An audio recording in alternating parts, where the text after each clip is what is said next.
Chair Williams here. Vice Chair Berto, Present. Commissioner Aragon. First up, Isnick here, Commissioner Westmoreland, Here.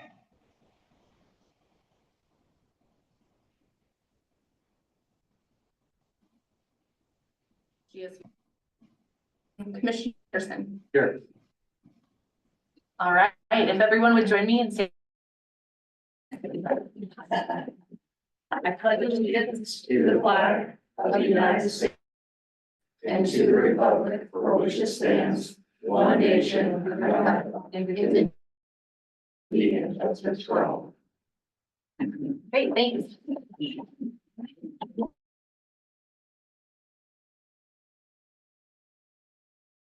That we're not a part of any of the agenda items. Isn't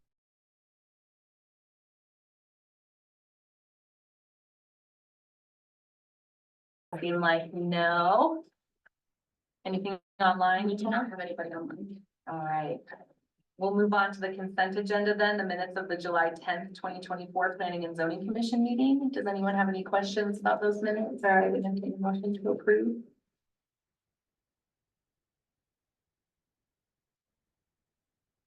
Approval of the minutes for the July Planning and Zoning Commission.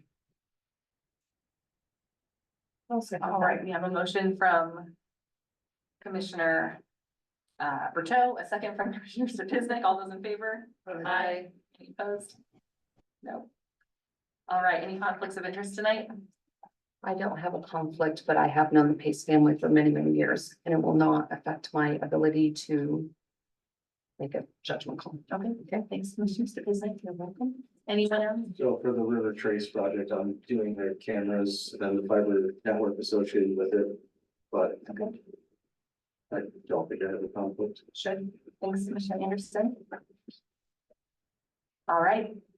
Any agenda changes tonight? We do not have any agenda changes. All righty. Let's get right into it then. We have 3 public hearing action items tonight. The first is the Tim Pace special use permit. I'll turn it over to Nicole to explain a little bit about this project and then we'll call the applicant up. Perfect. Alrighty. Mr. Tim Pace brought a proposal to open a gunsmithing business in the Alliance Residential. And since they are governed by a PUD and our code is also silent on gunsmithing, he will have to go through the special use process in order to open up his business. It will be considered, it's not gonna change his land designation. It'll still be residential. He'll just have a home occupation that he's running out of it. I relied heavily on Mr. Pace for this application because it's a specialty type of business. And so there's a lot of information. I did add a lot of the information he had given me in the staff report. And I also have additional websites and information if anybody's interested. I did put a few of those in the staff report as well. So Mr. Pace has applied for a type 1 federal firearm license, which is referred in the staff report as the FFL.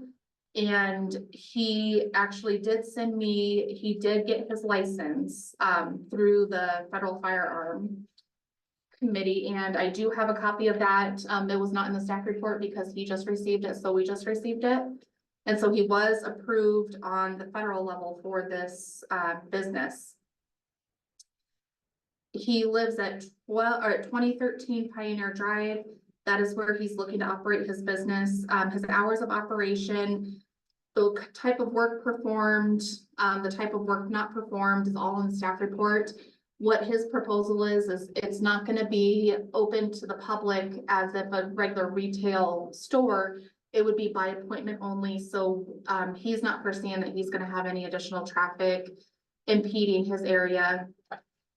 And the type of work, the biggest concern that I had was anything combustible being kept at the property, and he is not gonna be loading ammunition, so he's not gonna have large amounts of anything combustible outside of just his normal. Even without this, he's allowed to load his own ammunition, so as is everybody. So there's always a chance that there might be something combustible, but not in the quantities that he's actually providing it to other people. He is governed by the federal government. So the type of work that he's gonna be performing is watched by the experts more so than what the town of Silk could even watch him for. He has, and Chief will be here. I left him at the back to school night, so he's gonna be here as soon as he gets that cleaned up and makes it over here. But he is also in support of this, and I'll let him speak to that when he gets here. But Mr. Pace has talked to Chief Kite, and he is willing to allow anybody to come and inspect at any point in time that they need to, if it's warranted. That's not just limited to the town of Silt or our chief of police. He gets spot checks from the federal government as well. So, and they already went through and did a full sweep of his house and determined that it was that he was allowed to have that there, that he had the safe environment to have that there. And then he does not foresee that it's gonna affect his neighbors negatively because it is gonna be a appointment only business. The one thing I did not do was pull up my packet here so I can share it. Give me just 1 second.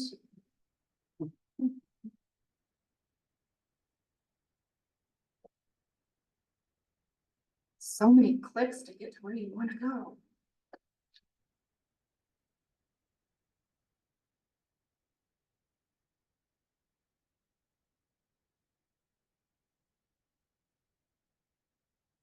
Okay. I'm gonna show you on the map here where his property is located. He is adjacent to Highway 6 on the south side of his property, and then the front side of his property is on Pioneer Drive. He is completely closed off from the south side, so all vehicles visiting his property would be from the Pioneer Drive side. But again, he's not expecting more than one car at a time, this business in particular. The planned unit development is silent on any businesses, and it does defer to the R1 zone district for the town. And then again, like I said, the town is silent, the town code is silent on this type of business. He does live in the neighborhood. He lives in the neighborhood residential for the comp plan.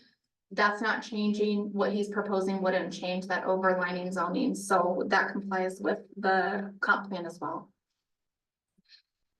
Here is some of that information that I told you I put in there, specific to the Firearms Act that he has to follow. And overall, staff finds that this application and proposal meet the requirements needed to qualify for and be approved as a special use permit. There appears to be no negative impacts to the adjacent property owners. Traffic flow appears to be unaffected if he's just doing a single appointment only. Mr. Pace has safety measures put into place, and he also has security systems. He has a lock gun case that he'll keep anybody's guns in. Make sure that they're secure in case there's a break-in. There's no proposal for outdoor storage, signs, or ammunition sales, which even further eliminates any negative impacts to the adjacent property owners. Given that Mr. Pace took the necessary steps to apply for the federal firearms license, passed all background checks and licensing requirements, as well as acknowledging his requirements with ATF and record keeping in his business operating plan, it's clear that he's done his research and is invested in making sure that he's following all state, federal, and town laws. Mr. Pace's proposal aligns with gunsmithing, not manufacturing, which at one point, I believe that the Firearms Federation was trying to get you to do both, to do manufacturing. He decided that that was a little above what he wanted to do at this time. So he's gonna start with just the gunsmithing side of everything. So staff does recommend approval for the special use permit, allowing Rustic Rifle LLC, which is Tim Pace, to operate his gunsmithing business at the proposed location. And I do have some conditions of approval here. Some of the basic ones that we have on all of our approvals are that the applicant, any statements made in the application and the meeting tonight, all be considered conditions of approval. That the applicant notifies the Town of Silt Community Development Department of any proposed changes over time that might affect the special use, that he would possibly have to amend it. And that would be if he decided to go on ahead and grow his business into that manufacturing. That the applicant stay in good standing with the town, state and federal licensing, which he currently is with all. That the applicant be available for a town representative, including the police department, to complete a walkthrough of the premises if or when needed. That the applicant renew their business license by the deadline of January 15th of every new year. And during that time frame, any new updates he would get on any of his licensing through the state or the federal government, he will provide to the town at that time as part of his business license application. So that's how we'll ensure that he's staying in good standing. That the applicant provides any additional requested documents and pay any remaining fees, and that this approval is not for construction. And that this approval is so that he can apply for his business license. He needs this to be able to run the business out of his house. I did put a recommended motion there, and I also have his application attached as well. And I'm sure that Mr. Pace would love to come up and fill in whatever gaps I missed with the firearms licensing. Great. I would welcome him to come join us. Right, Tim Pace. Hi. Welcome to sit. Yeah, absolutely. Please have a seat. Welcome. Yeah, would love to hear a little bit more about your project in addition to what Nicole shared with us. Move the microphone closer if you wish. That will help the tape record. Can you guys hear me all right, or? It's the tape. I can hear you fine. Yeah. Okay, all right. So, Nicole, thanks for that. You actually did an excellent job describing everything there. The only concern that I would have would be to possibly be able to evolve into the manufacturing at some point. And I know that that's a big word. Everybody, when they envision manufacturing, they think volumes. In this instance, that's not the case. In this instance, it's about if a person brings me a firearm that is maybe non-functional, and needs some machine work to make that functional, that's manufacturing. So just to clarify that, so. Yeah, appreciate that. Thank you. I think the big concern was the ammunition, reuse and storage of that stuff, and I'm not really interested in doing that. There's no money in it, so too much time and no money. Great. Well, I'd invite any of my fellow commissioners, before we open the public comment period, if they have any questions of Mr. Pace. I got a question, Tim. Yeah. Biggest thing is like a chemical storage, such as your bluing products, or I don't know if you do any acid type of work with it, where that would be held, or if it'd be, in disposal, or if that stuff lasts quite a bit. And, when you're going through the process of bluing and all that stuff, you reuse it, or if it's something that's disposable and means and methods of what you're supposed to do with that. Right, so that's a good question. Bluing also pertains to manufacturing instead of a type 1 that I hold right now. So I can't legally blue right now, or Cerakote, either one of those. And again, that's a huge cost to get into that. I have a full-time job, putting in 55 hours a week up at the plant. I work in gypsum at a drywall plant. So yeah, that's a bit farther into it than I want to get. Oh, okay. So I won't be bluing, I won't be Cerakoting. I do know some people. And if my customers want that, I'll recommend them to that resource. Great, thank you, appreciate it. I have a question for Nicole, since Mr. Pace just brought it up about the manufacturing. You may want to add that as a service in the future. What would the town require of him for that? It would just be to amend his special use. So he would have another application. It would be, the other option is if there's not very specific things in here about the manufacturing or the addition to that.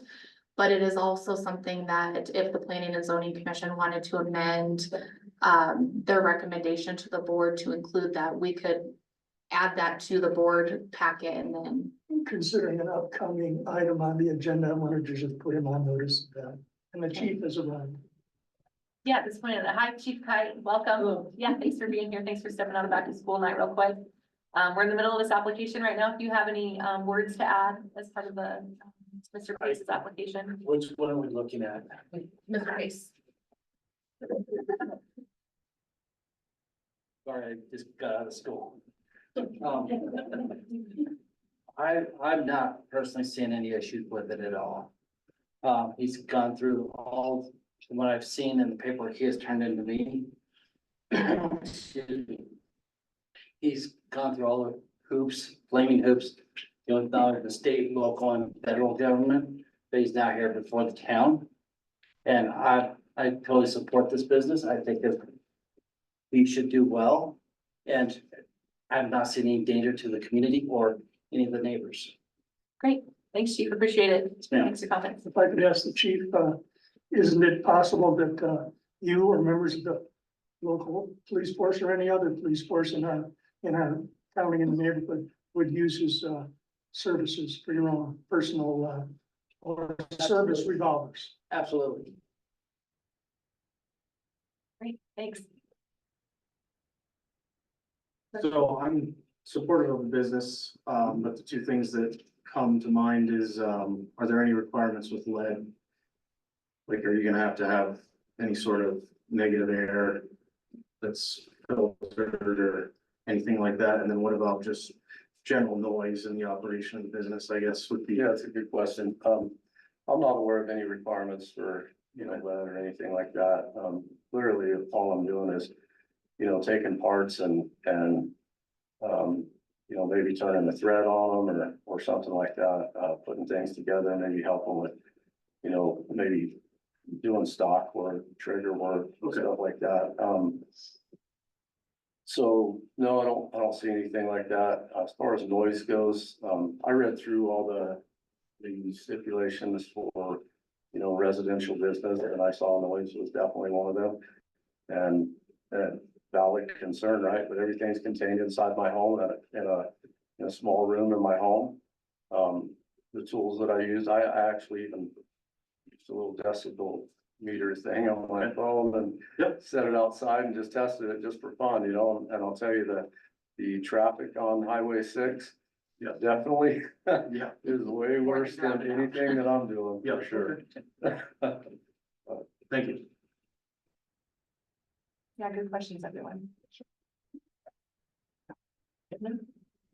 Either of our commissioners online have any questions before we open it up for the public hearing? Alrighty, so if anyone is here for this particular action item, I'll just point you over to our town of Silt procedures for public hearing. We're at number 4 right now, which will be open in a minute. You'll have 3 minutes to speak. I don't love keeping a stopwatch, so please just keep it to 3 minutes and we'll try to, if we go a few seconds over, that's totally fine, but try to keep it to that. Applicants may indirectly respond to comments made by the public to the board.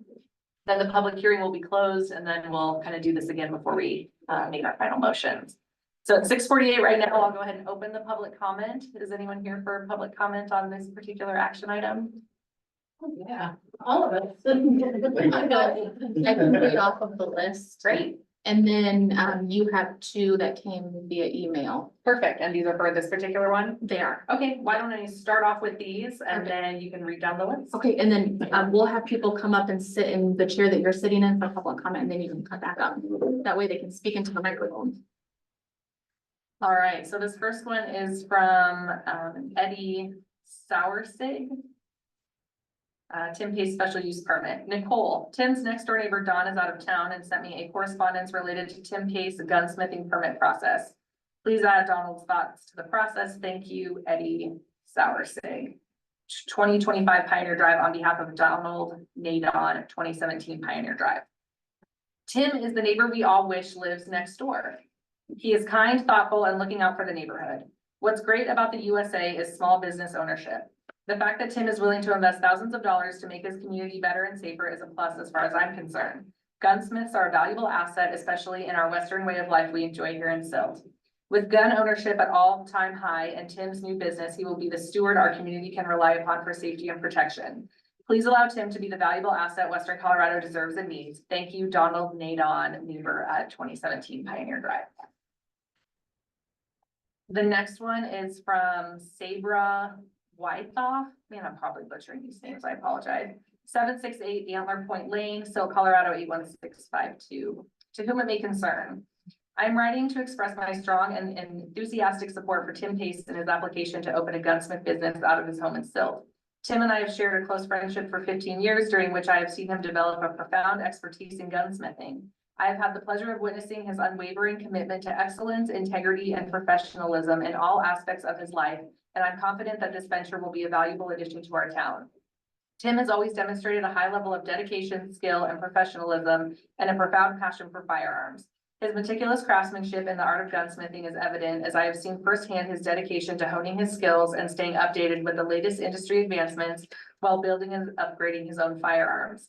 His expertise is complemented by his meticulous attention to detail, ensuring that his projects are executed with precision and care. I'm certain he is well prepared to provide top quality services to the community.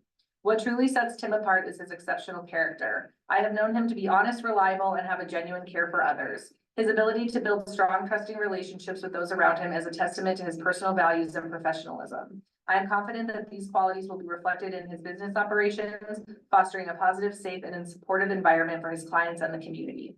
Thank you for considering my recommendation. I wholeheartedly endorse Tim Pace and his new business venture. His passion, expertise, and strong ethical principles make him exceptionally well suited to succeed as a gunsmith. I am confident that his business will be a positive asset to our town and will become a respected establishment in the community, known for its excellence and commitment to its clients. Should you require any additional information or wish to discuss this further, please feel free to contact me. Sincerely, Sabra Wythoff. All right. Okay, we'd like to welcome Charlotte Squires. Hi, Charlotte. Welcome. If you just want to sit there, and then before you get started, just state your name and your address for the record, please. Charlotte Squires, Thanks. rifle. Hi, I'm here in support for Tim. He's an outstanding guy. We've known him for a while, but he really is honest and he just wants to do everything correct and by the book. As you guys can see with all the paperwork he had to fill out and do and everything. So totally 100% in support of it. And I do believe it's a good opportunity and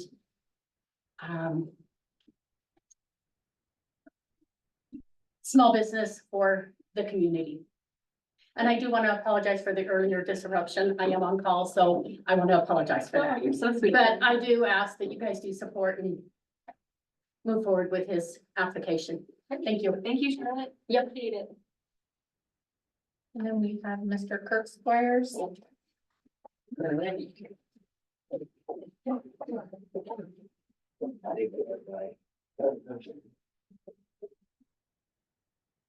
Hi, Kirk. Well, good evening. My name's Kirk Squires and I live in Rifle, Colorado. I've been a resident of this community all my life. I've left for a while and then came back home, but, I learned, and I'm an owner and operator of my own business, but entrepreneurship is the backbone of our country. And he's jumped through all the hoops. And I'm just so impressed by the people that's already talked, I mean, through you. And it's like, I'm just saying, it's with that kind of backing, he is the individual that, and he's smart, he knows what he's doing, and it'll help, you know, everybody's worried about taxes. Well, that's why we have businesses, and the city should be able to, you know, go through all that. That's what makes our country work. And I don't know what else to say. It's just like what you read earlier was really good. Thank you. Great. Thanks, Kirk. Yeah. Thanks for coming down. All right, and we have Alicia Hampton. Not at all. So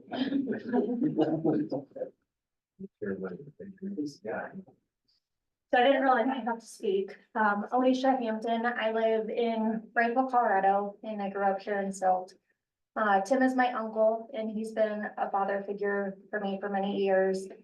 And to answer your question, Commissioner, I work for the Glenwood Springs Police Department, and I would personally use his services and recommend it to my coworkers. Everything that's been spoken about his character is true. He's a very ethical person. He wants to do things by the books, and I really support this, so. Thanks. Thank Thank you. Thank you. And I do want to point out, if you signed in and you don't want to speak, you don't have to, just let me know. Oh, now you tell her. Okay, then we have, Tanisha Warely. Hi, Tanisha. Hi, I'm Tanisha Worley. I live in Rifle. I live in Rifle, but I grew up here in Silt. Tim Pace is my uncle, and, everything that everybody has said is 100% true. He's been a huge father figure for many, many years. I support his business 100% and would absolutely recommend anybody to go to him. And I just ask that you guys support him as well, because you couldn't ask for a better guy, and yeah. Thanks, Tanisha. Thank you.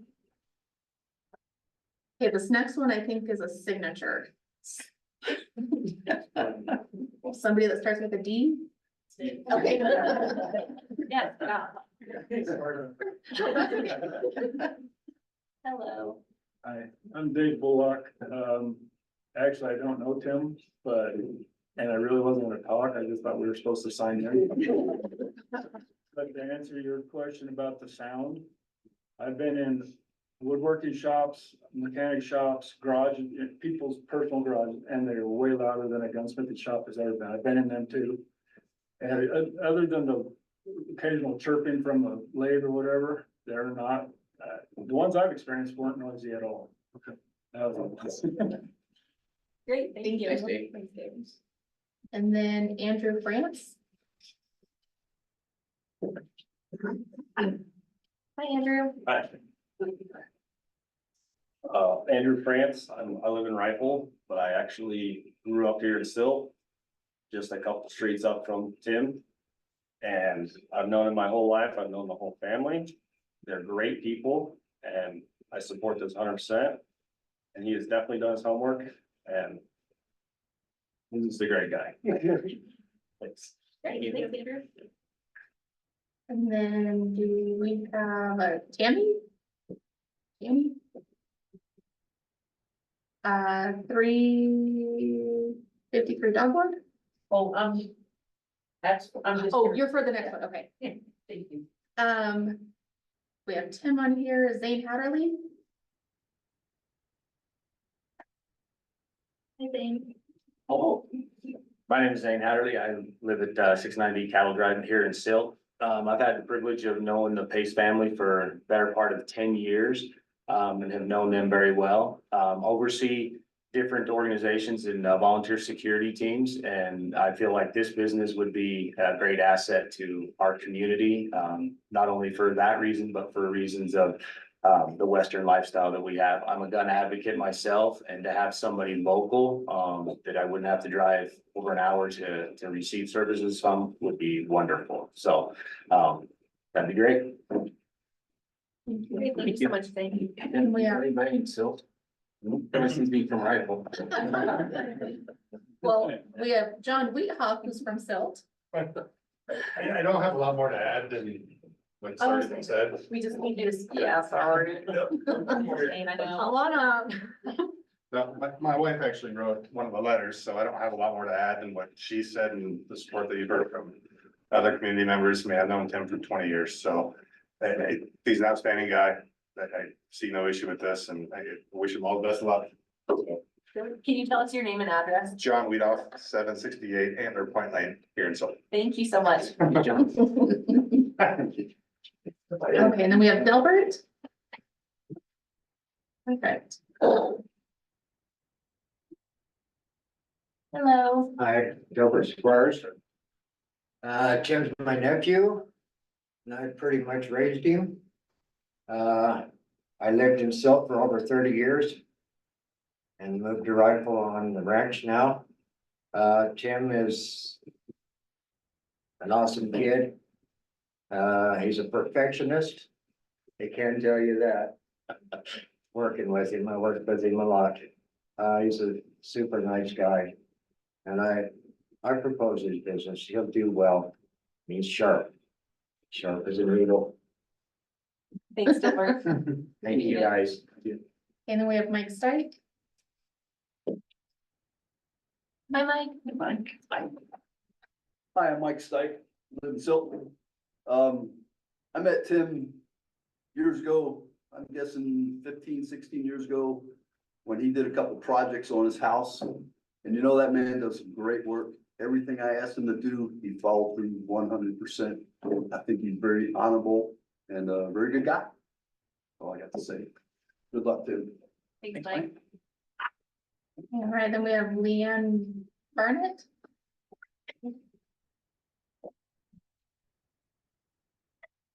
And hi. I don't also have a ton to say because I've heard a lot from a lot of people. But to know Tim is to know perfection. He's very compassionate. He's also very considerate of other people. And your thought of the noise, he goes out of his way to make that other people are comfortable. And thought of, so I'm 100% behind this and think that he'll do a phenomenal job. Thank you. And then we have Austin.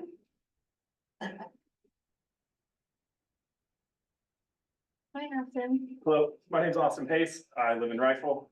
Pretty much what everybody said is great. Another thing I'd like to add on with what Zane said. Finding a local gunsmith is difficult, and if you can find one, they're booked out months and months and months. So I think this would be a very successful business as well, since there's a lot of need for it. So I just like to express the necessity. So, Thanks, Austin. That is everybody that we have signed in. I don't know if there's anybody that didn't get a chance to sign in that would like to make a public comment. Oh, looks like we have a couple. Hi, my name's Ernesto Mendoza, representing the Mendoza family. I no longer live in Silt, I live in Parachute, but I got to meet Tim in about 2001, when I believe my parents bought our house. They still live on Pioneer Drive. They're one house over from his.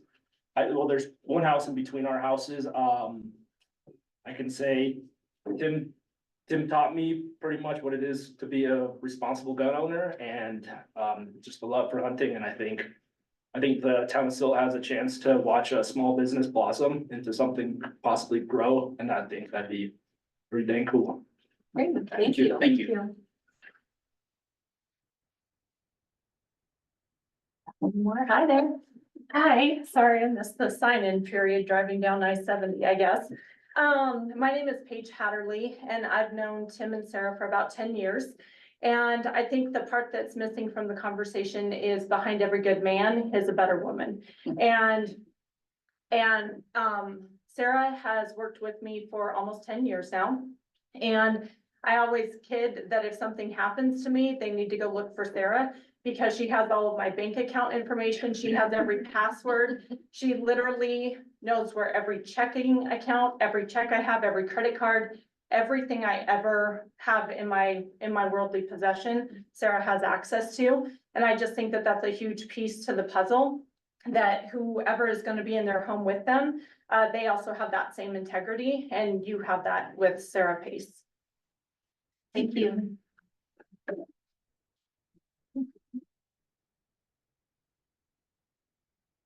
Hi. Hey, my name is Wayne Blotsky, from Silt. Not much can be added to all this stuff, but, known Tim for 15, 20 years. He's a great guy. He is very meticulous in everything he does, from what Mike said to in construction, to gunsmithing, to everything I've ever experienced in the guy. Great guy, stand-up guy. I think, gunsmithing business would be a great asset to Silt. I'd love to use it myself. You want work on his stuff? He said I can't, so I have to wait for him to do it. So please approve him so he can do some work on his stuff. So. Thank you. Thank you. Thank you.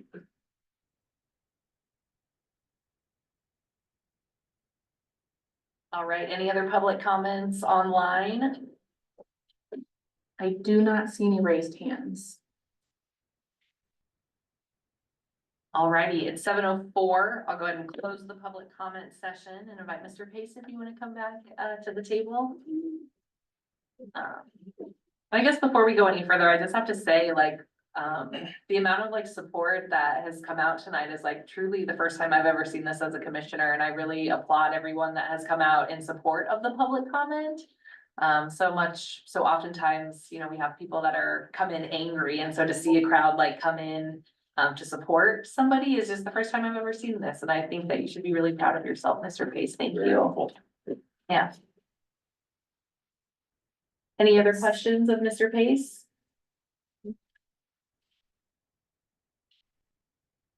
Any other comments? No, I think it's a great opportunity for this community to have a gunsmith. Like you said, they're very few and far between and trying to get one. It's to the point where it's like, wow, do I really want to put the time and effort trying to find somebody or just get something new? But, you know, you got a lot of stuff that has, you know, historical value to a person where you really don't want to fix it up and make it. It's somebody like yourself, I think that's an awesome opportunity in this community. Appreciate it. Thank you.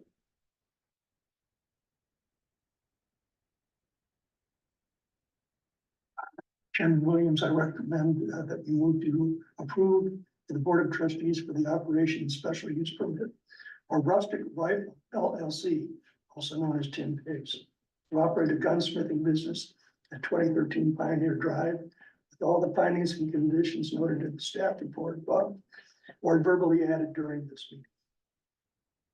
All right, we have a motion from Commissioner Berto. I will second that. Second from Commissioner Stepiznik. All those in favor? Aye. Any opposed? All right, congratulations, Mr. Pace.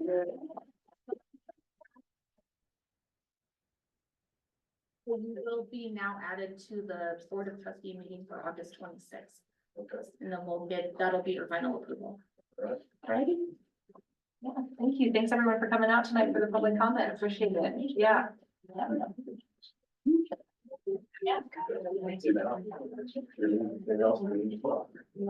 Give folks just a minute to clear I'll out. send before you we the, go into the staff report for the board meeting. Yeah, I was wondering what was going on. You guys scared me when y'all showed up out there. And then they all leave.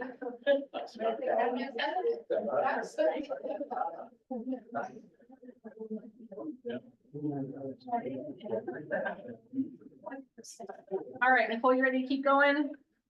Yes. Next on the agenda, we have the Silt Jumbo Storage Site Plan Review Amendment. This is also a public hearing action item. And turn this over to Director Centeno when she gets her notes in front of her. So I'm gonna read you the memo, just so that the commissioners that are on Zoom can hear it. And then we'll go through the staff report. Silt Jumbo Storage came in front of the Planning and Zoning Commission on April 4th, 2023 for a site plan review. The plan was approved with the conditions listed in the staff report. After the site plan review approval, Mr. Dillard, owner of Silt Jumbo Storage, submitted for a building permit review. There was a discrepancy in the submittal regarding sufficient fire protection, causing the town, Colorado River Fire Rescue and Mr. Dillard to find an alternative means to which he could resolve the issue. Mr. Dillard was asked to make fire protection amendments to the plan with tentative building permit approvals pending the additional fire barriers. During that time frame of revisions, Mr. Dillard requested a scraping permit to remove trees and shrubs. The town issued this permit with restriction not to excavate. When the town received a fire dispatch and responded, it was realized that Mr. Dillard's contractor had worked outside of the scope of the permit and proceeded to open burn the grubbed trees and brush. A stop work order was issued and Mr. Dillard was cited into Silt Municipal Court. Mr. Dillard is now in compliance with the courts and does not have outstanding balances. Once the situation was addressed, Mr. Dillard submitted revised plans. It was discovered at that time during the town's final review that Mr. Dillard had not only added the requested fire barriers, but had actually changed his layout of the building's drainage landscaping, causing the project to be in default of his approved site plan review. Mr. Dillard was informed at that time that he would need to request an amended site plan review from the Planning and Zoning Commission. Now that we have an accurate list of items that were changed, staff and our referral agencies have been able to review said changes. Commissioner Aragon requested erosion control as a condition of approval, at the continuation of this project on July 10th. The town then requested a copy of Mr. Dillard's notice to proceed from CDOT. There was confusion between Mr. Dillard's engineer and CDOT as to what was required, so the project was started without the correct permitting through the state.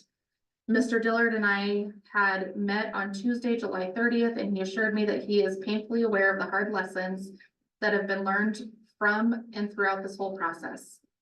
He is taking a more hands-on approach from this point forward to ensure nothing but compliance with local and state regulations. Overall, we have found a path forward, and Mr. Dillard will be present at this meeting to answer any questions or any concerns that you may have.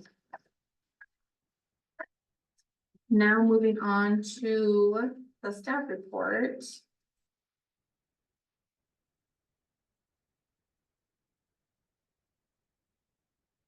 I did put as much of a comparison in here as I could.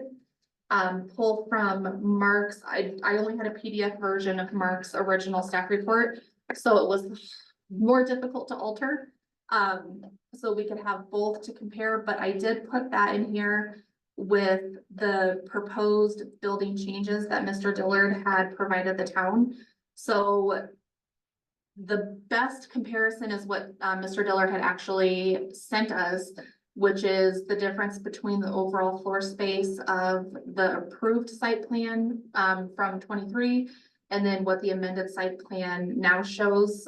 There's multiple buildings that have been split into like a B1, B2, B3, so that there's different sections of the building, and those deviations are separated by the fire barriers. The overall square footage did increase as well. There is a map on the site plan, let me find it, that gives a visual of what had changed, which is kind of hard to see. Hopefully you can see it on the big screen.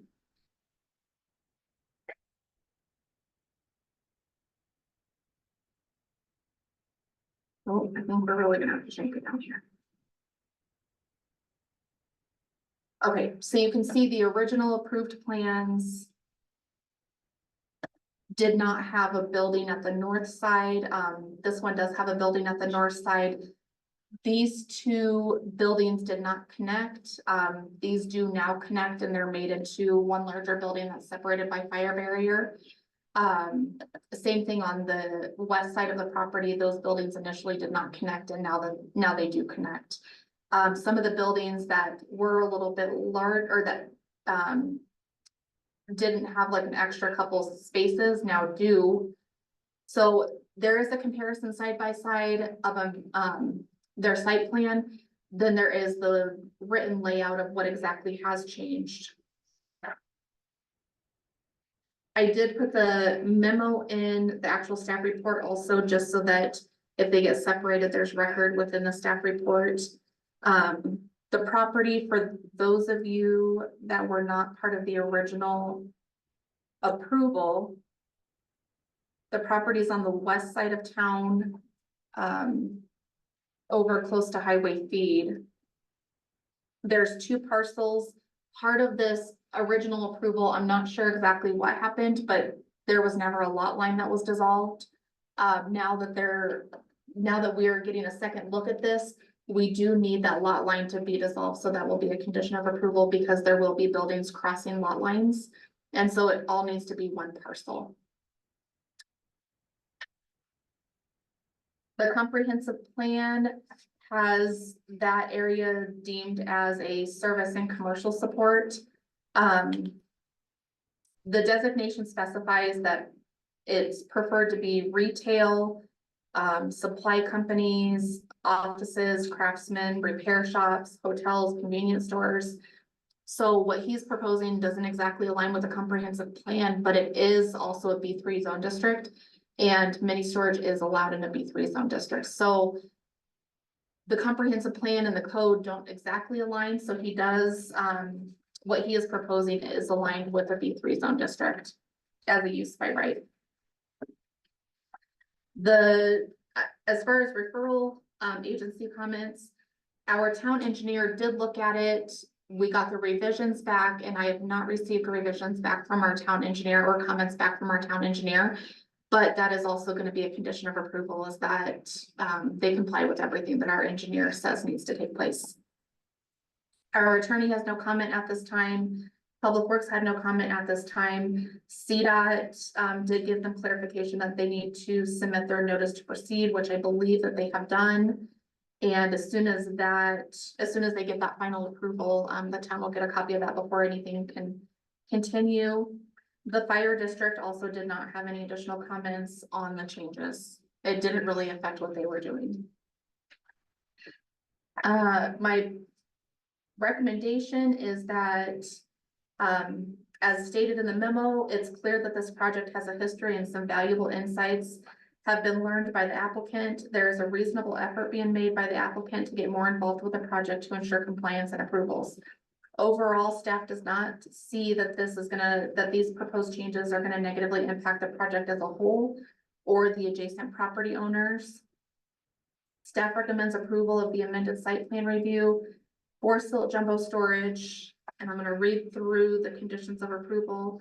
That all representations of the application made in writing, application materials or verbally at the planning and zoning meeting are reflected in the minutes and considered to be part of the application and are binding on the applicant. That the applicant shall work in good faith with the town engineer to resolve issues identified in the review red lines to the satisfactory of the town engineer and staff prior to the submittal of building permit and construction of any improvements on the project. That if drainage onto adjacent properties becomes an issue, the applicant will work with the town to address any and all drainage or landscaping maintenance. And I say that because they are at a higher elevation, than the other storage units that are below them. So we want to make sure that there's not negative drain happening on that property. That all exterior lights in the projects shall conform with the town of Stilt standards, which is downcast lighting. That the application provides their acceptance to the CDOT notice to proceed. That the landscaping plan include any additional items deemed necessary by the planning commission and town staff / engineer. And that is in there because, again, we don't have the feedback from the town engineer on what they had revised. And then number 7, that no outdoor storage will take place as this will be a violation of the site plan approval. Number 8, that all outstanding balances be paid in full to the town of Silt prior to the issuance of building permit. Number 9, that the water line be dedicated to the town with the required 20-foot easement, both in dedication and easement, need to be recorded prior to the certificate of occupancy being issued. That number 10, one thing that they did add was a hose bib to, let me get back to my cheat sheet here.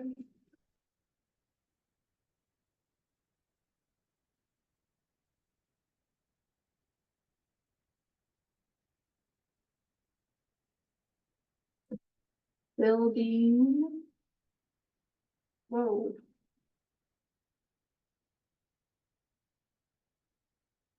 So they added a hose bib right here to,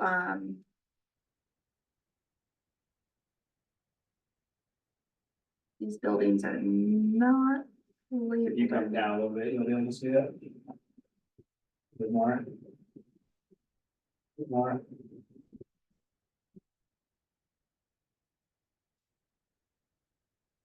So it'll be this building. Maybe building I, maybe if that's what it is right there, okay. So building I, they're gonna add a hose bib right here into a small mechanical room. And that deviates from the original site plan also. And so what Mr. Dillard and I had talked about, he wants to use it as a filling station. I think we need to get more clarity on that. Part of that being connected to and the fire hydrants being connected to town water is what's going to require the dedication of the easement to the town. So that's why number 9 is there. Number 10, I put that the hose bib usage be monitored and not used as a filling station or clean out station. there is not adequate connection to the wastewater system to allow for RV waste drainage or cleaning. There is not sufficient drainage for the hose bib to even be used as a car wash or spray off for off-road vehicles. I know that Mr. Dillard had contacted me to try to get clarification on that, so we need to talk about that more. Once he gets up here, we can kind of hone in on that one.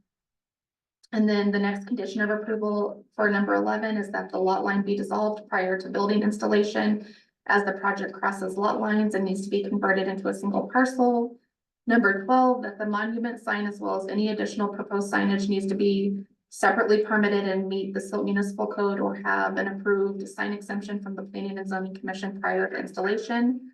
Number 13, that after zoning approvals by way of the site plan review, the plans are submitted for re-review of Silt's adopted building codes for code compliance. No permit shall be issued until all approvals are received. And that is because when it went back to Shums for our review of the fire barriers, it wasn't realized that buildings had changed and that building sizes had changed. So he needs to go through another full plan review for building code compliance. And then number 14, that any and all changes to this project be communicated with the town to determine zoning and building compliance with regards to the approved plans. Failure to receive town approvals or any deviation from plans will result in a stop work order and revocation of the permit, rescinding of the resolution and possible summons into court. That the applicant is responsible for ensuring his tenants' compliance with local, state, and federal laws. This can be accomplished through contracts, agreements, or whatever method the applicant finds successful. The applicant is the responsible party for whatever takes place at 510 West Main for the duration of his ownership of the business and parcel. And so that is if somebody were to come and do something they weren't supposed to there, it's the applicant that's gonna end up being summoned into court, not the tenant. The applicant is responsible for their property and what takes place on their property. And then the final condition of approval is that any previous conditions of approval are still relevant and required unless otherwise specified in this amendment, because that is what that's what Mr. Dillard is looking to do, is amend the site plan. I do have a recommended motion as well as a resolution that would be able to be adopted in tonight, that we can, if there's any changes that need to take place, it can be approved with those changes taking place, and then I can amend those verbal recommendations. I would welcome Mr. Dillard to come up and speak and fill in any Can I ask gaps. a couple questions? Absolutely, yeah. Since you mentioned, repair the workshops, they're for storage only, not to operate any business out of them. Correct. Unit. Yep, that is what the comprehensive plan would like to see in that district, that overlay. But that's not what he's proposing, and then the B3 zone district would allow that. Will allow what he's doing. No, see, I'm just, don't want somebody to rent two units, one for storage and one to make the product. Yeah, so no, it can only be used as storage. You also mentioned lighting. Does all the lighting on the property have to be downcast? And It does, yeah, that's what the Silt Municipal Code requires, is downcast lighting. thank you, Nicole. Yes. Hello, everyone. Thank you for your time. I'd like to comment on a few of your comments there. Strictly prohibited to work out of these things. They'll have one outlet and one light, strictly for storage only. I'll be the one personally managing it until it's full. I want to make sure that they are only storing RVs, boats. I mean, that's what this project is for. They are not allowed to work out of them. And then the other comment about the downlighting, it is only downlighting and it is only on the interior of the buildings as well. If you look at the landscape plan, it shows where the lights will be. So there will be no lighting that should affect the neighbors in any way. I'm happy to answer any questions. I brought the whole team here. The civil contractor, the civil engineers online, and also the general contractor is here to answer any questions that are too big for me. Okay, thanks, Mr. Dillard. Does anyone have any questions of the applicant since we review his amended site plan? Got a question. I'm just looking at your amended site plan and looking at building G1. It appears to me that, you know, that has kicked out quite a bit over that edge right there. And really can't tell with the grading what that's gonna affect. If that slope's a little bit steeper, you know, moving it out from the original, it looks like that's kind of what, you know, but if you keep the two together, I don't know on that backside how steep that is. If that's gonna affect anything on there. And then you go to landscaping and you show this, these juniper trees right next to that slope. I mean, is it possible that, you know, if you have any type of site drainage that's gonna occur, that it's gonna slope away from the building and cause erosion throughout there before it, you know, your grasses or whatever to hold that slope in. I know the material in silt, it's potato dirt pretty much. When you get a lot of drainage and stuff, it will wash away down throughout there. So I don't know, you know, the grading is what kind of concerns me. Expanding that building from what your original plan was, it was more of a rectangle. But now you've got, you know, an area that's kicked out on the upper portion. And the other side looks like it's really about the same, from what I can tell. I definitely lean on the landscape architect and the civil engineer to handle all the draining and landscaping, but it's definitely my concern that, you know, those trees are gonna be healthy and there's not gonna be a lot of erosion on that side. I mean, there is erosion ditch for the water to drain and we have ample drainage. So I don't see it being an issue. And I don't think that building got bigger width-wise, it just got combined. It just made sense since we needed to put fire barriers in there to just combine the units and have a fire barrier instead of having two separate buildings. Right, it just looks different.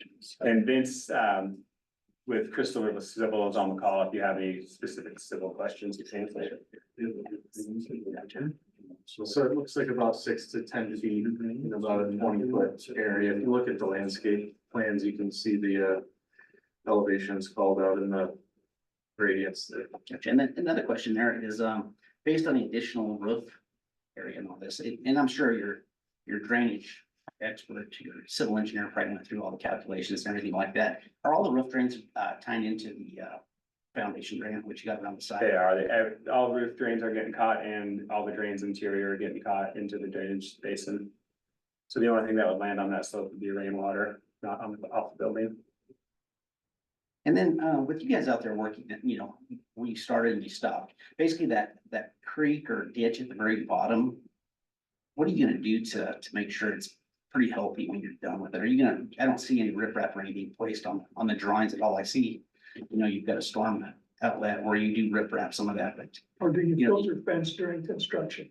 Yeah, we have a state license and bi-weekly inspections, so erosion control is a huge matter. I mean, we didn't just go willy-nilly take down the trees over there, we really focused on erosion control. We had a state permit and we have, you know, all of the inspections as well. And I think that was, you know, one issue of the working outside of our permit. I pretty strongly disagree that we're working outside of our permit. We had an excavation permit that says this permit is for ground prep and scraping only, not foundation excavation. We were nowhere near foundation excavation. We did have excavators out there because we have to deal with erosion control. We can't just take trees down without dealing with water. Unfortunately, when we had excavators out there working on that drainage ditch, they hit the water line, which was really shallow. They since repaired right away, but that's why the work stopped. That's why we stopped. But I strongly disagree that we're working outside of our permit. But going back to the ditch question, you're gonna reestablish that and you're gonna do anything? for Vince, this to could you stream flow? answer that question? I'm not privy on. Yeah, hi, Vince with Crystal River Civil.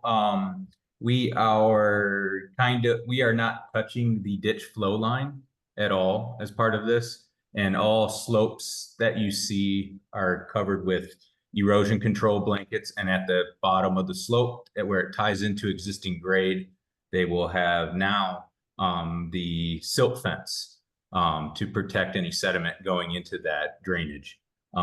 Towards the detention basin, we have at each outlet, including the emergency overflow, the controlled overflow for the 100-year and the 10-year, as well as even the 2-year, which is the underdrain system, all have riprap to prevent erosion on the outlet side that flow down to the existing ditch flow line to further confirm that no erosion will occur due to the outlet structures.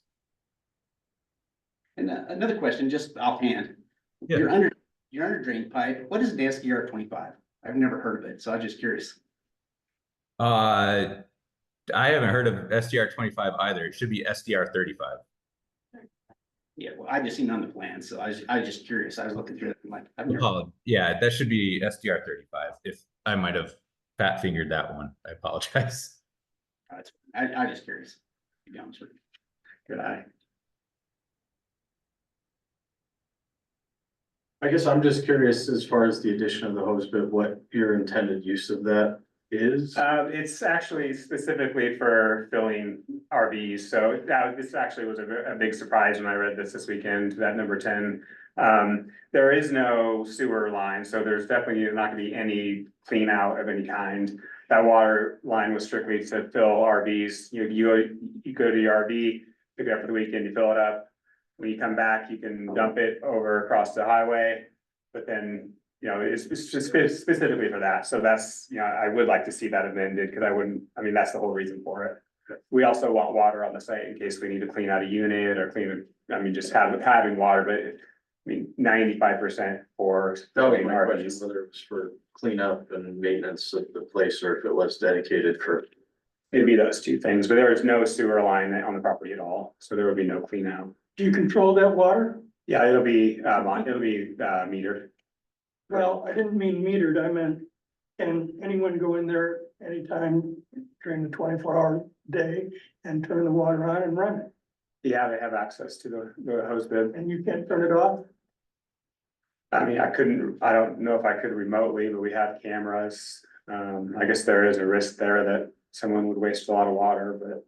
That's why I wondered if there was a possibility of some kind of an internal control there. Shellicott could turn the water off, say after 10 p.m. Turn it back on at 6 a.m. Just curious if you would consider that. I wouldn't. The time of day, I think, would not work well, because it's 24 hours. If they want to fill up their unit in the night, and then it'd be a management issue of going there twice a day just to turn the water on and off. There might be an option of doing it remotely.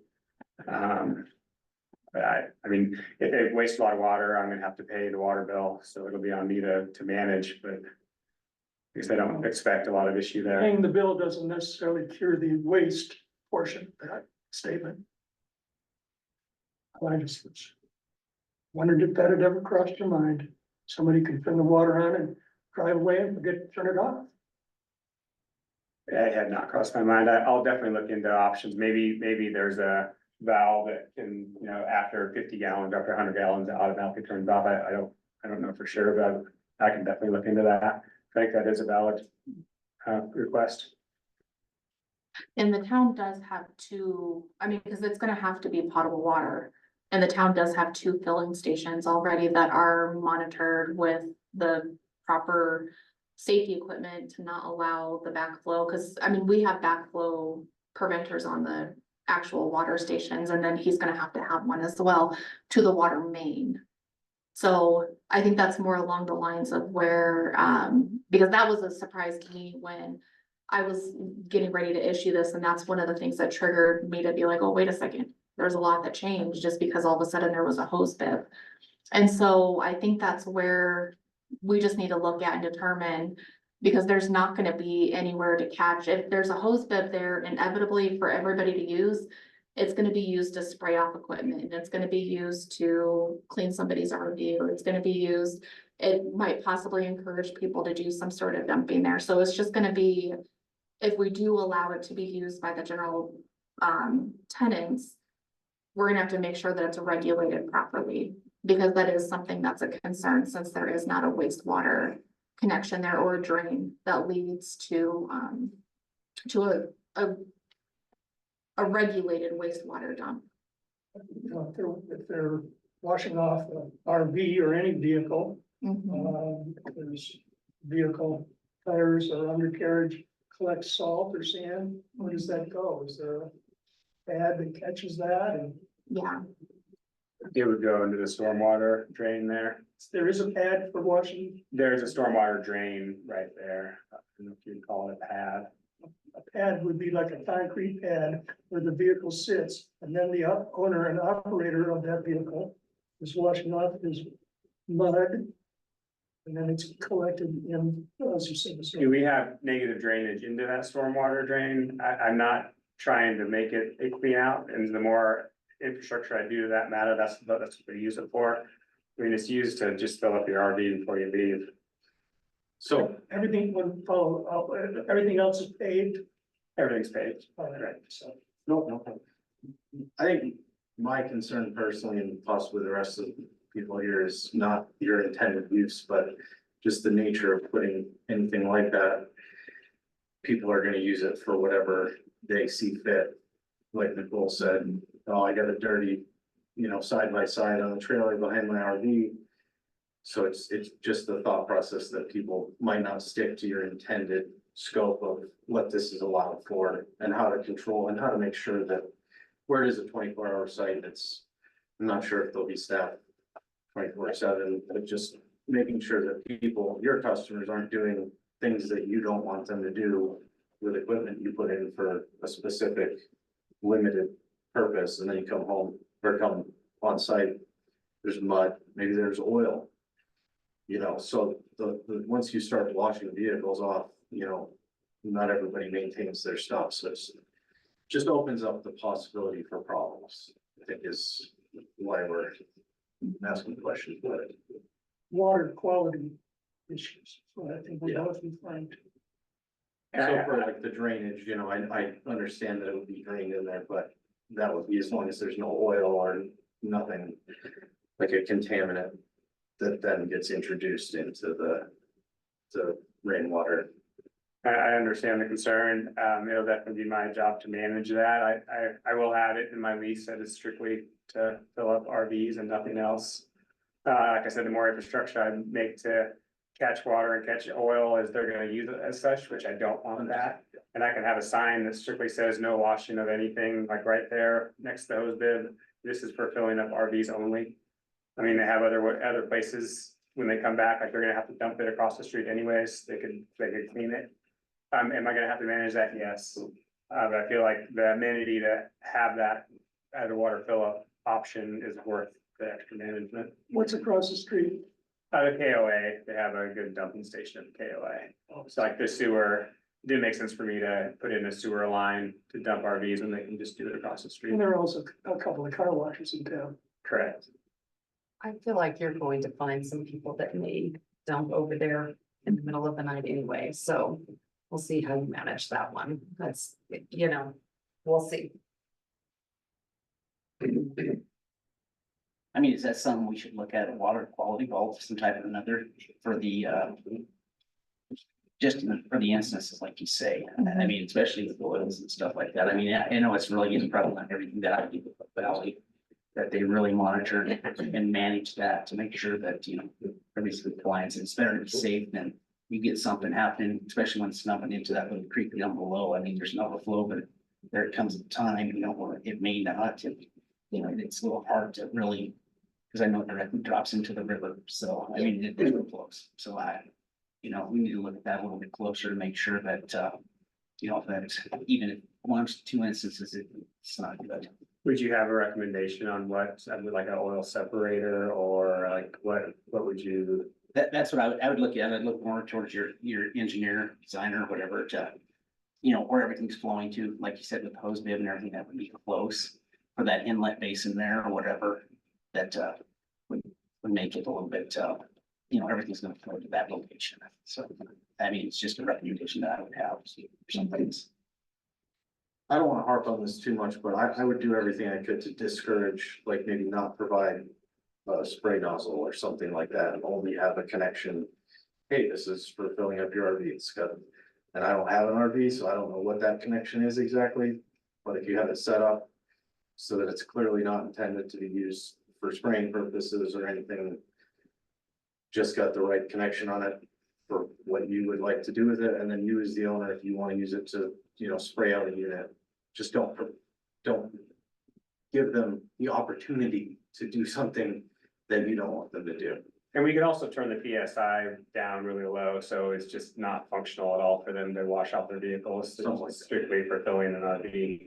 That would slow down the fill rate, so if you could just up the hose size or something, I don't wanna spend all night on this, so. Certainly that's don't pretty need much to all I spend got. all night on it, but I will say that I feel like if there is like a request for signage or to have it at a lower PSI, that needs to be named in the conditions of approval, because we've been burned in the past with like applicants kind of, yes, willing to look into this, willing to look into that, and I'm not saying like, I think that you are, personally obligated to fulfill everything that you're saying, and definitely believe it, but in order for us to have like that to fall back on, I just remind you guys that would need to be in the conditions of approval as we look at those.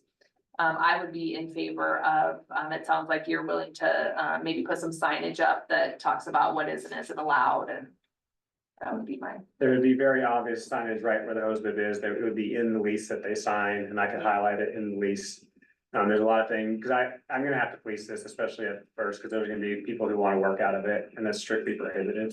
So I'm personally gonna have to meet everybody out there to make sure that what they're wanting to do to the space and what they're actually doing in the space is the same thing. Cause I know it's gonna be an issue, cause I have a few tenants in Silk Trade Center, and it's like herding cats. Nicole can attest to that. I mean, it's just very difficult to police them. That's why I did not want to go that route with the light industrial over there, even though I could for zoning. That's not the tenant I was looking for. I was looking for RV and boat storage, because it just doesn't exist in this valley. There's nothing, I mean, they're all 12 by 14 foot doors, minimum 30 foot deep, up to 80 foot deep. It's just not available. And I think we'll have people who, that's all they want to do is, store their RVs and boats. And so you talk about being on site until it's full. And then what? I think, I will still be here. I mean, I live in Carbondale, but the actual day-to-day management's gonna be a lot less because it's full. And when people move into these places, they don't often move out. So I think once it's up to its full, I'm gonna be here probably 3 days a week. But until it's full, but once it's full, I don't expect to have to come down that often. And again, we'll have cameras everywhere. It'll be fenced, so I'll know who comes in and out, when they come in and out. So I can manage it mostly from my office. And I guess as a side question, do you currently do that over at the Silk Trade Center? Do what? Like camera, like security cameras, if you're having issues with it over at the trade It's not so center? much issues of what they're using it for, it's getting them to come to Nicole and get a business license and then do that annually. It's just that getting them to do things like that has been very difficult. So when you say they were like having trouble with folks working out of it, it's not like them physically being there to work, it's them like using it as like. A wood shop, a paint booth, a mechanic. Can he take his tires off inside the unit? Yeah, I mean, they're gonna be very limited because they have, one 20-volt outlet and one light. So there's not much they can do there, but I lease a lot of things around the valley, and I'll put a storage unit that's in the basement of an office building, and people ask me if they can run a mechanic shop out of it.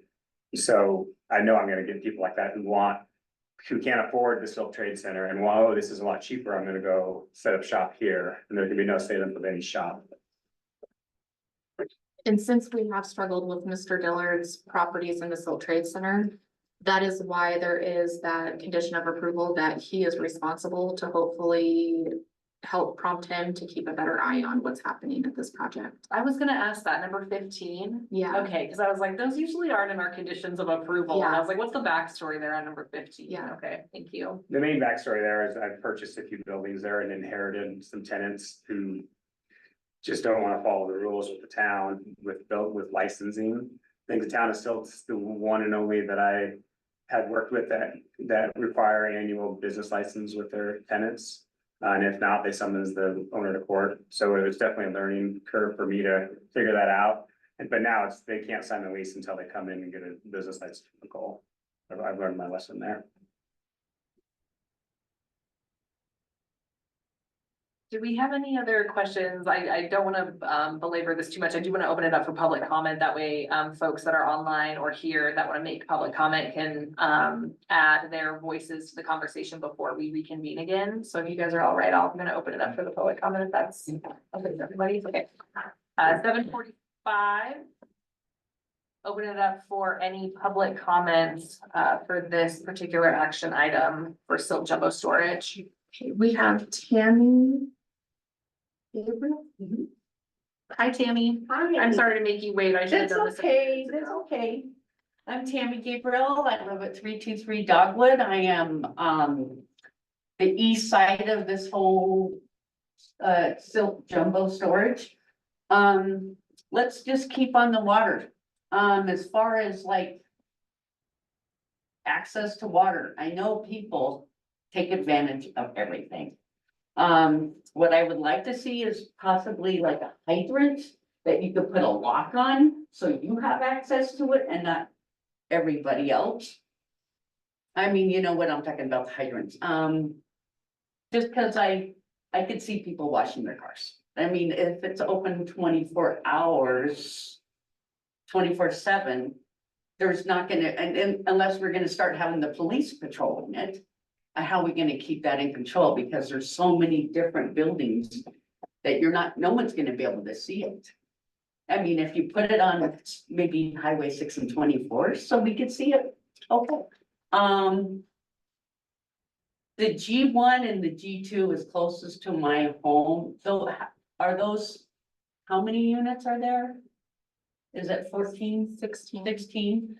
Now, are they 16 and they're open on each side? You know what I'm saying? So they're all just one, so they're 16 individual units. 16 individual units. From your house, you will just see the back of the building and the landscaping. You won't see Okay. any doors or any lights. Is there a road access that they can drive behind it? No. Okay, It's all landscaping and a pretty steep drainage down into that ditch. okay, I read something about them trying to put in lilac bushes. I would like to see some trees, some native trees like the 200 that you pulled out. Maybe some narrow leaf cottonwoods that grow fast. I'm familiar with that ditch, and I know that ditch goes behind and it goes into the pond at the park there.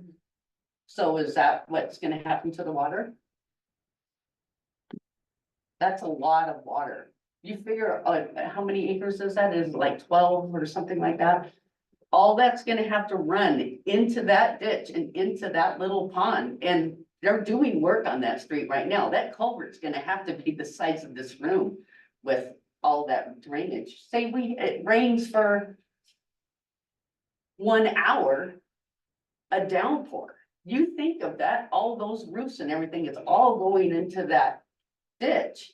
And that could even actually, we're gonna have to buy flood insurance now because we live next to it. I mean, I'm just kind of just wanna just throw quite a few things out there.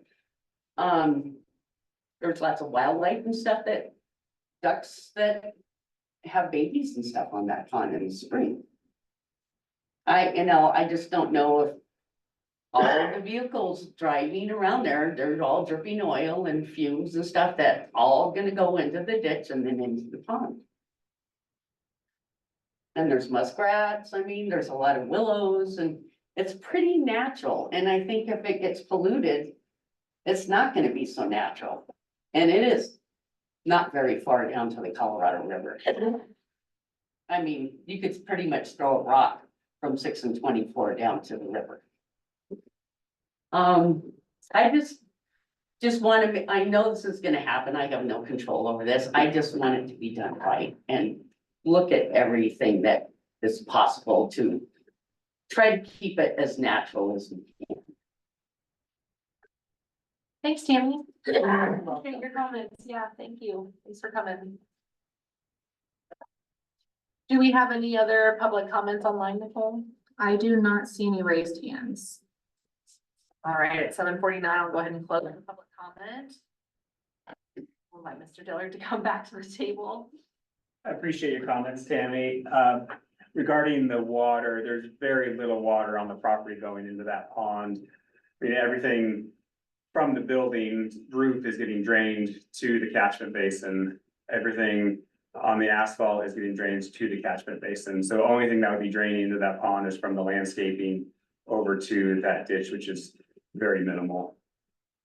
So I know it's a concern, but I mean, the civil engineer went through great lengths with the outside engineer, back and forth to make this right, and I believe that they have a really good plan in place. Cole, who would monitor that little pond that the Stan was referring to? The town? County? The, does. yeah, the pond that she's talking about is at the end of the Tara subdivision, and the town maintains that. If there's a water quality issue, maybe you're at us. Or if you detect something, you need to tell the town. Yeah, that would definitely be our responsibility. Yes. Is there plans to monitor your drainage detention as far as what's going in there, or? I'm just asking whether that's been thought of. I mean, monitoring visually when I inspect the site, but I don't know much more than that. I mean, it's not any different than any other stormwater drainage that you'd see in any parking lot anywhere in the valley. But you'd be looking at that for like, if there was a sheen on it or something like that. And the other thing, one thing we don't have here is parking, like there's worries about, you know, oil slicks and things like that. There's no outside parking. All these things are gonna be inside. So I think just a parking lot at any place you see is gonna be way worse than what we're doing here. I had a quick question, Nicole. Going back, you know, earlier we had talked about landscape maintenance. Is there gonna be anything in, you know, especially with all the trees and everything, trying to get reestablished and stuff to make sure that within, you know, I don't know, a couple of years that, you know, we continue to replace or do whatever it takes to make sure that they're, you know, they're growing up and stuff. If they die off, you know, replace them and do all that stuff. Is that part of the? So that is something we're implementing now, is the 2-year landscaping letter of credit or bond. But it's not something that had been established with this project since it had been done prior to that discussion. But it is something, if you want to see that happen, you can add that as a condition of approval to ensure that there's a 24-month landscaping insurance. I just want to make sure that, you know, with the neighbors or anything like that, where it's kind of shielded and hidden. I mean, some of these, they do well, but years like this, it might be tough. Yeah, and I don't plan to ever sell this facility, and I have great pride in wanting this looking good. The front landscaping by the sign and what Tammy and her neighbors are gonna see from that east side. So I'm not gonna just plan it and forget it. We're gonna do a good job with this. I know talk is cheap, but I definitely plan to make sure everything's looking good over there. And I also put as a condition of approval.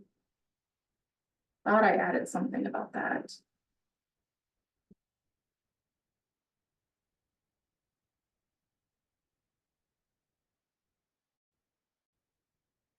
Mr. Dillard, did you say that you had issue with number 10 on the proposed planner recommendation? Yes, for one is because it was never brought up or considered until I got this weekend. But again, that was the whole reason for the hose bid, was to fill up RVs. So I would hate for this to get recorded and then I'm allowing people to fill up RVs, which is the whole intent, and then be going against this resolution. Okay. Like I said, there is no sewer system on the property at all, so there's gonna be, unless they're just, you know, pouring the sewage everywhere, that's not gonna happen. It's strictly for filling stations. So I guess the only amendment I would ask is, you know, you put the verbiage about signage and verbiage about having it in the lease, but taking out that filling station. Or, because that's the goal of the whole intent. Okay, thanks. And number 3 does say landscaping maintenance, that the applicant will work with the town to address any and all drainage and landscaping maintenance.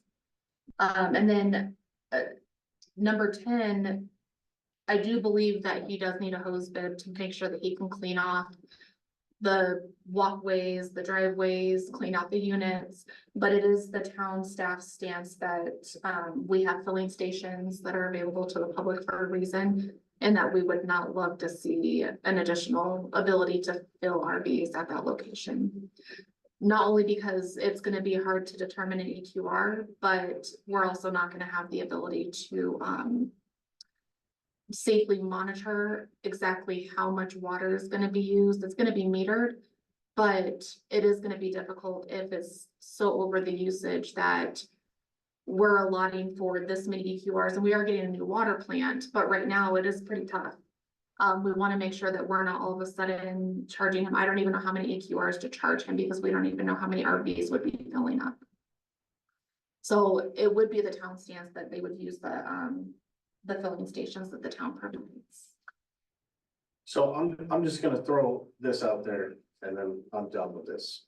But the idea of how much material harm do you feel like it would do to your business plan if you're not able to provide tenants with free fill-ups? Do you believe that that would be put material harm on to your business plan? No, Mr. Anderson, I think I hear you loud and clear. And if that, I mean, that's a negotiation I can make, and we can make the hose bid strictly for owner's use. If that makes everybody feel better about the situation, because it's an easier place for me, like you were saying, Nicole, there's other options for them to fill in the area. I mean, it's amenity I wanted to provide, but if I have to take that out, I think that makes sense. And so if you put in there, that's only for owner's use, I'm okay with that. And I would just say, I think your business would experience material harm if you had a tenant come in and wash oil into your drainage and have to clean all that out. I think that the amenity, which isn't really making you any profit, could cost you if it's not really monitored. So that's all I get. No, I can agree to that. I think you could change 10 to just be for owner's use only.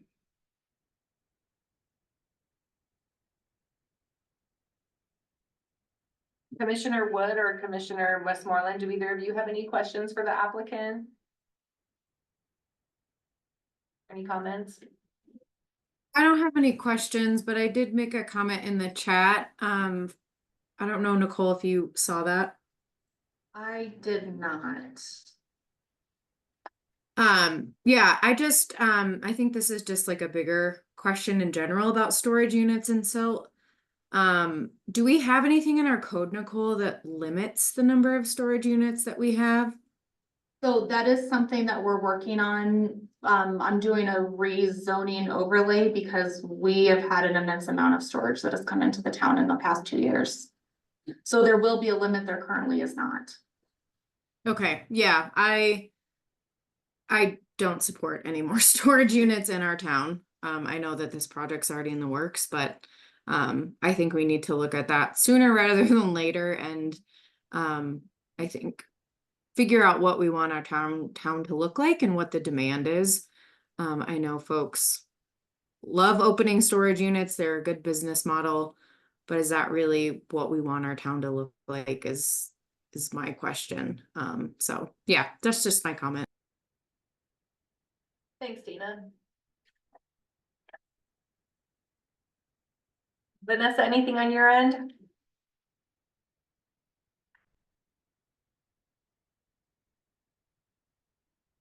think that as a no. And I don't see anybody else that's looking to make a comment. Okay, thanks, Nicole.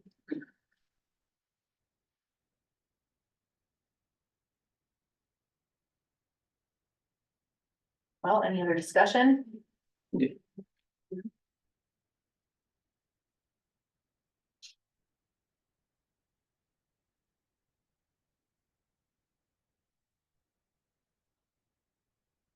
Would anyone like to entertain or make a motion based on the information we have?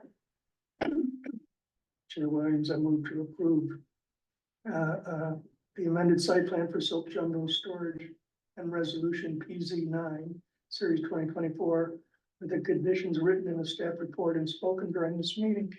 In addition, that I believe it's condition number 3, that there be a 2-year landscape bond. Is that the right place, Nicole? Yes.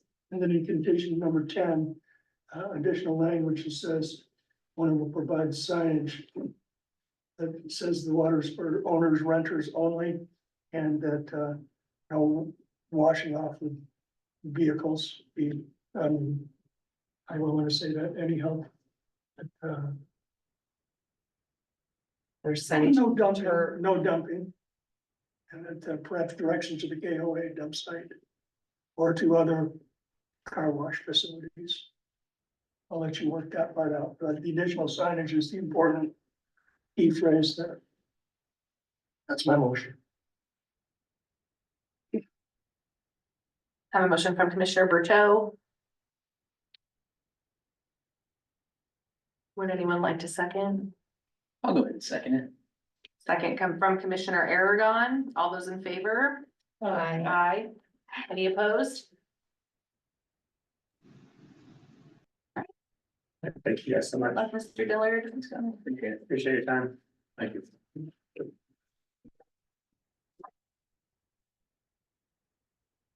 Thank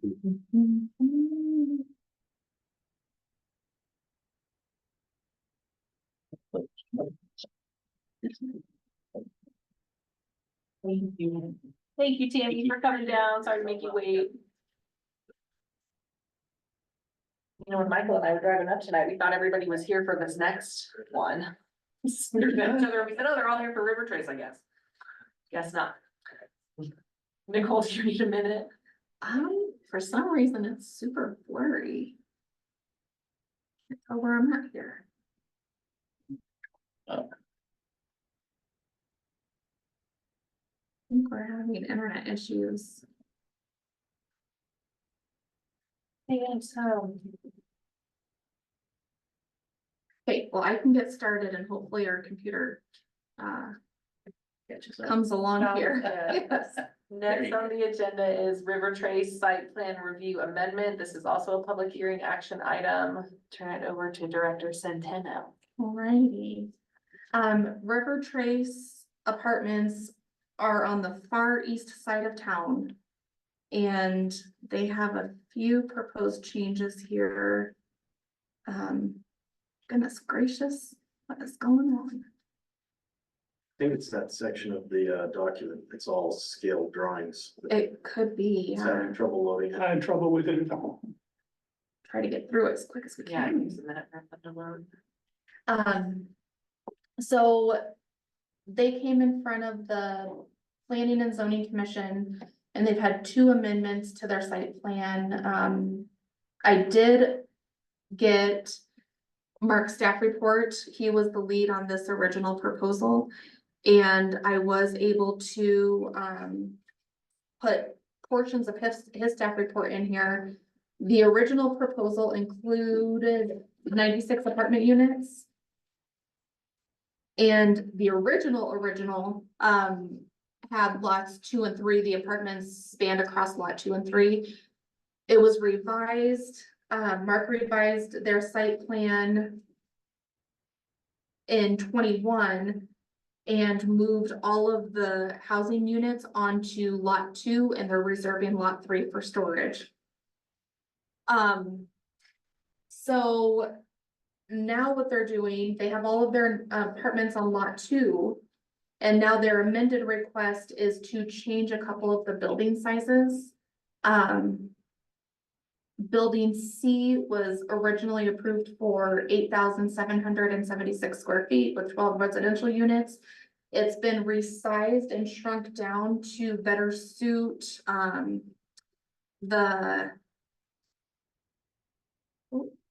we might be there, to better suit the site. And that one's gonna go from a 12 unit to an 8 unit apartment complex. And then building E is actually gonna increase in size and go from a 12 unit to a 15 unit apartment complex, leaving it at 95 apartments instead of 96. But it does help with the better flow of what is needed over there for the parcel as a whole. I apologize, I do not know what's going on with my computer here.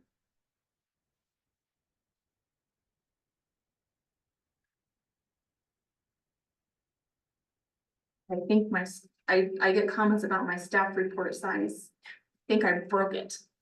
Big files. That's what it is.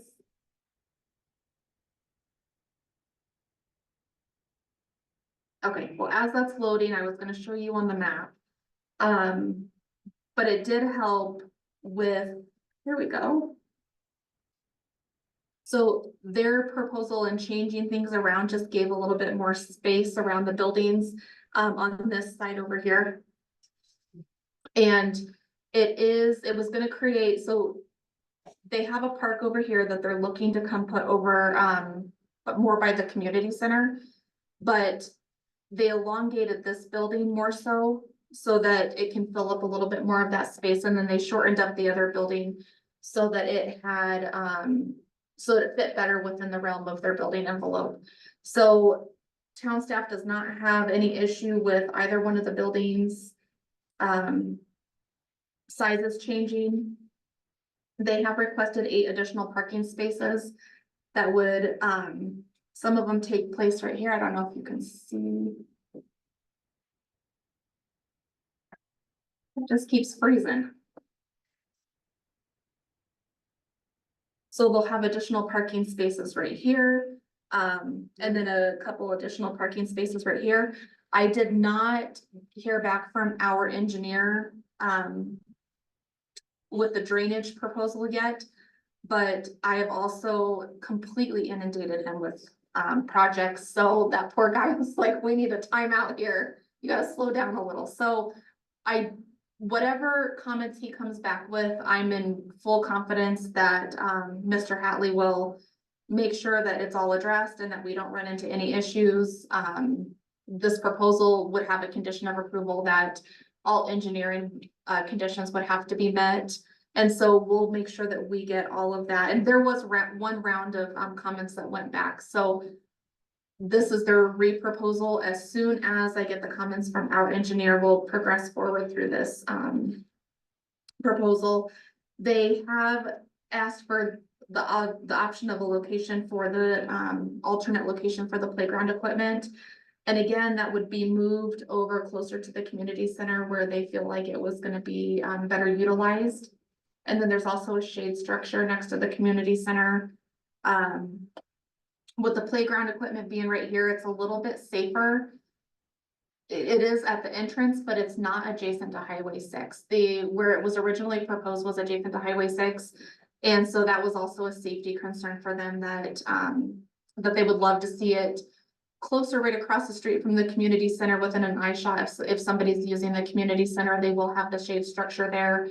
They're also gonna have some outdoor space that can be utilized because there's a couple apartments that do not have porches or outdoor space.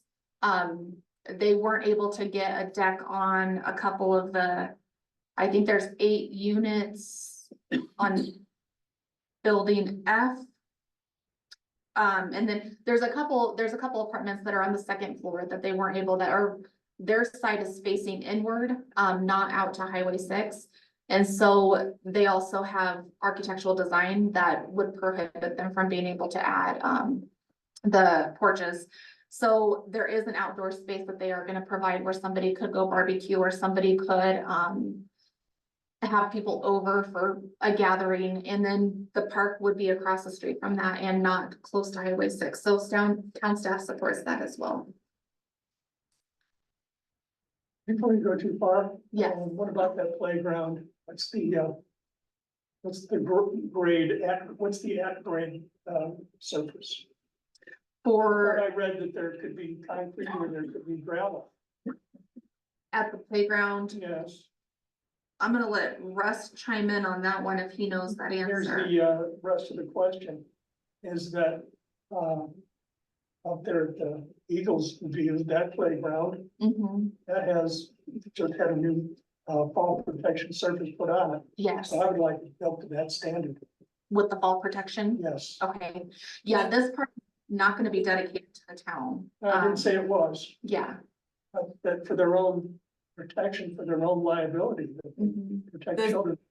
playground. I can tell you what the surface is. It's an engineered wood fiber that is from the playground manufacturer itself, so it is fall attenuated.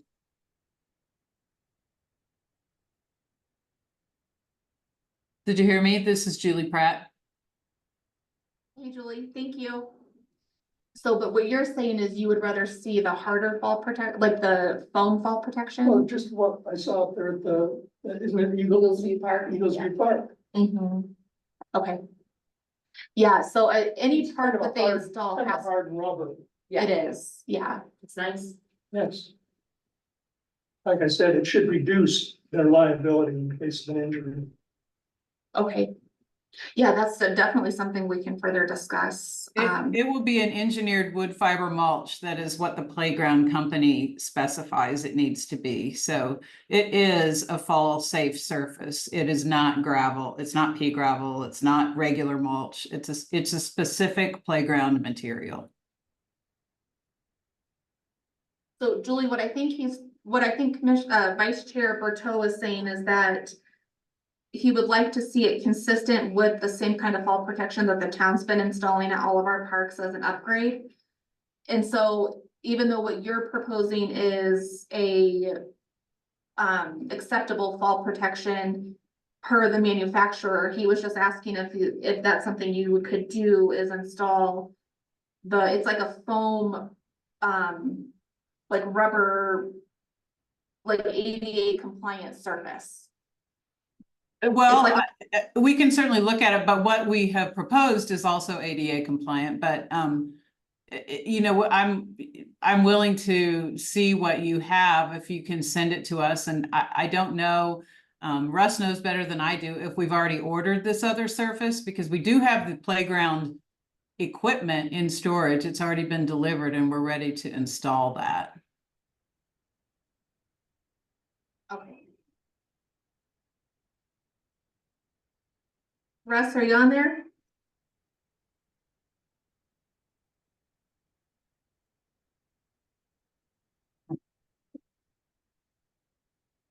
Does not look like he's able to answer right now. Maybe we can circle back around to that. Maybe he had to step away for a second.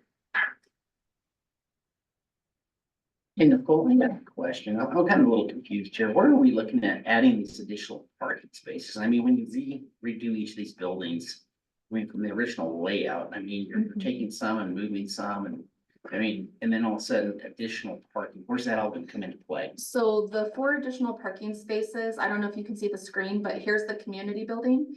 There's 4 additional parking spaces right here. And then there's 4 additional parking spaces down at the bottom of the entrance.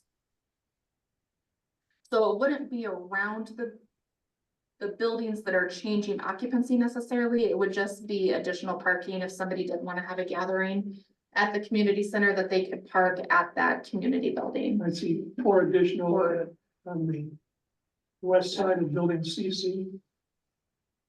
On the, yep, the west side of building CC is the community center, and then on the west side of building A. Lower left. Right by the entrance. There they are, entry part. So that'd be a total of 8, It would be 8 additional parking spaces. and that has no effect upon each of the residents having a certain amount of spots on what the original approval was. It would not, no, all of the parking is the same, they're just proposing 8 additional spaces. And then I know that there was some question as to the drainage with the additional parking next to the community center. But like I said, that would be our engineer working with their engineer to ensure that everything is to the standard that it needs to be. Okay, so on the lower section right here to the lower left, that little L looking guy. So is that all gonna be, what was it previous? I see it's curb gutter and all that other good stuff, so it'll have to be a little bit range to get it back into flow line, or was that existing and just had no parking before? So that, oh, it's cut off, isn't it? So that, I don't know why that cut off. I think a lot of that was originally used for drainage and snow storage. And then they were able to figure out a way to maybe add a couple additional parking spaces. So when they do that, if that was for snow storage, what do they anticipate place taking up that snow storage that they're using now? Where's it gonna go? So that's what the engineers were going back and forth on. If you look at the red outline all the way around that parking, that's all snow storage. So they were able to propose a decrease of drainage area and snow storage. And that's what our engineer is looking at right now to determine, if that's adequate or if they would potentially need to eliminate a parking space or two to allow for additional snow storage and drainage. Because each of these little islands that you're looking at right here, do they have any trees or anything in there? I mean, is it something that's, once you pile it up against them, I mean, because once you do that, you're gonna kill the spots right next to it, I would assume. So I mean, and I know we haven't had a lot of snow in the last couple of years, but I hate to take away something that you had, originally approved to get the additional parking. I understand what the parking's for, but then again, we need to make sure that we don't take away from, health and safety throughout the year in the wintertime, when they're trying to plow in places to put it as far as, accessibility, unless I know they're gonna haul some out. That, when they're trying to get stuff cleaned out, it has nowhere to go, where to go out on the streets, so. Yeah, and they do have additional snow storage on the far east side of the property also. Julie, all of the little islands where there's circles and then 3 little dots, are those trees in there? Those are all trees and trees or shrubs and grasses. And snow storage, it can be put on top of that. It won't kill those trees and shrubs. It's not such a great amount of snow for so long, that it's gonna be harmful to those trees. Well, sometimes snow storage contains, salt and other. It can, but that's usually highway storage, highway snow. I don't really, most residential neighborhoods like this don't usually use chemicals on their parking lots. But you're adjacent to Highway 6, aren't you? And the vehicles do track it in. I mean, we have mag stuff when it does. I think those islands were snow storage previously, so the only thing that has changed that is any different is that lower left-hand corner where there are now 4 spaces rather than just no road at all, no parking at all. The rest of the site plan hasn't changed. Those islands were always parking islands as they're shown now, with trees in them and with plant materials in them. So the previous applicant that we just spoke with on another site on the other side of town, they said they were willing to accept a 2-year landscape maintenance and bond to protect all their landscaping. I can't remember if it was a 1-year or 2-year, but we have already, a lot of the landscape has already been in for over a year. So there is in our original agreement already either a 1-year or a 2-year maintenance warranty acceptance on that. I don't have it in front of me what the original, Nicole, you might know, but what the original development agreement said. I'd have to go back to that, but we were in agreement with whatever was in that original document. Julie, this is Russ. I think I'm unmuted now. Okay. And I can tell you that we have bonded the entire landscape, including that's already been installed. And that bond will remain in place until we've completed the last park area and all of the landscaping around the buildings. The last park area is to the far east of the project. That'll be the last one completed. And that's consistent with the phasing plan in our development improvement agreement. The original design had the play area in that east park. We're asking to have the option to move it to the west entry park. And the changes in the building size result in the reduction of 1 unit and a decrease of about 1,000 feet of building area and a commensurate increase of about 1,000 feet of park area. So the park area is increased.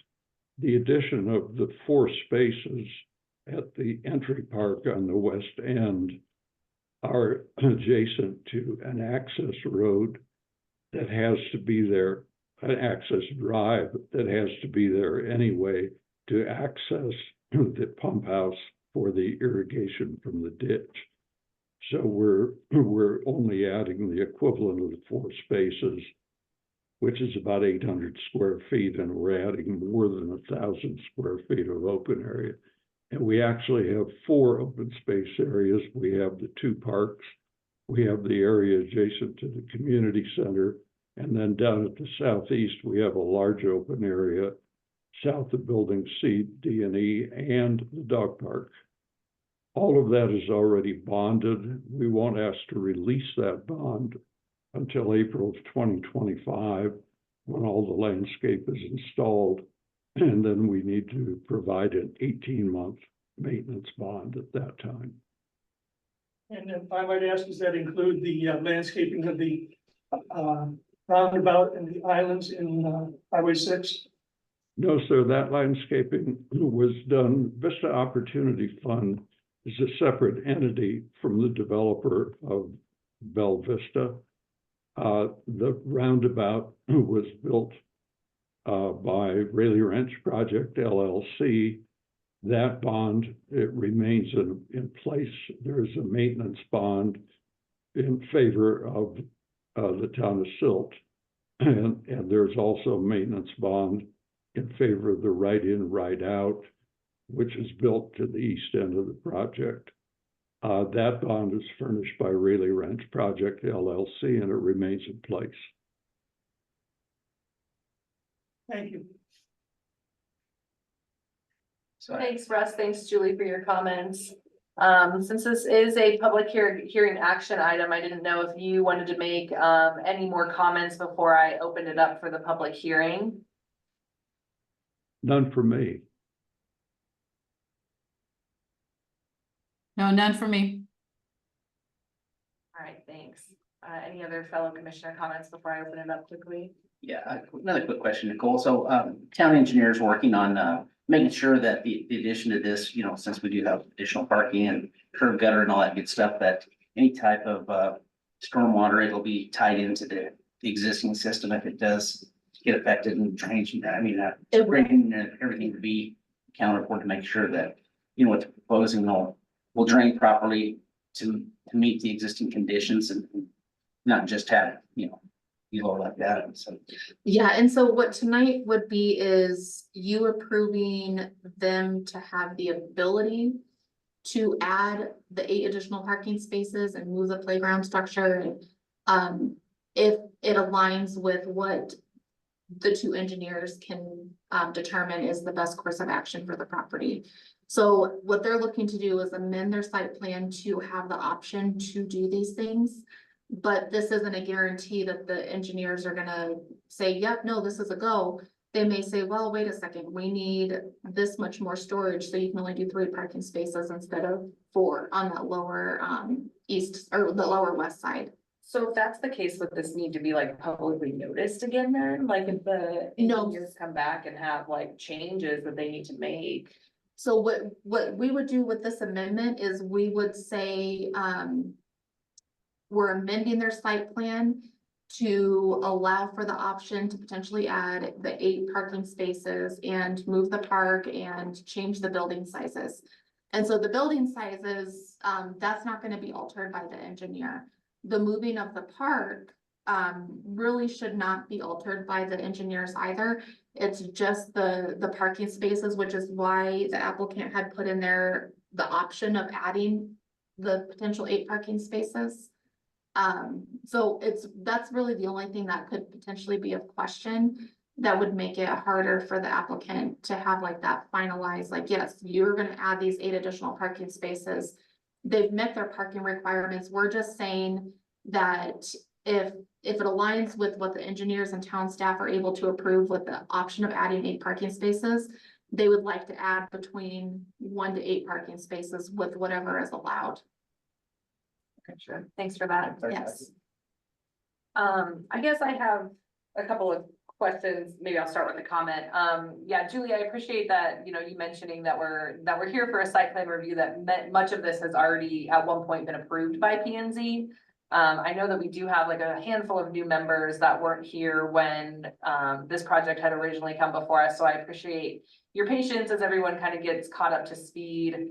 And the decisions that were made in some of the prior meetings. I remember this was one of the very first projects when I joined P and Z, and I always had an issue with how many parking spots that were here. And I remember having significant discussions about it meeting the requirements of the project.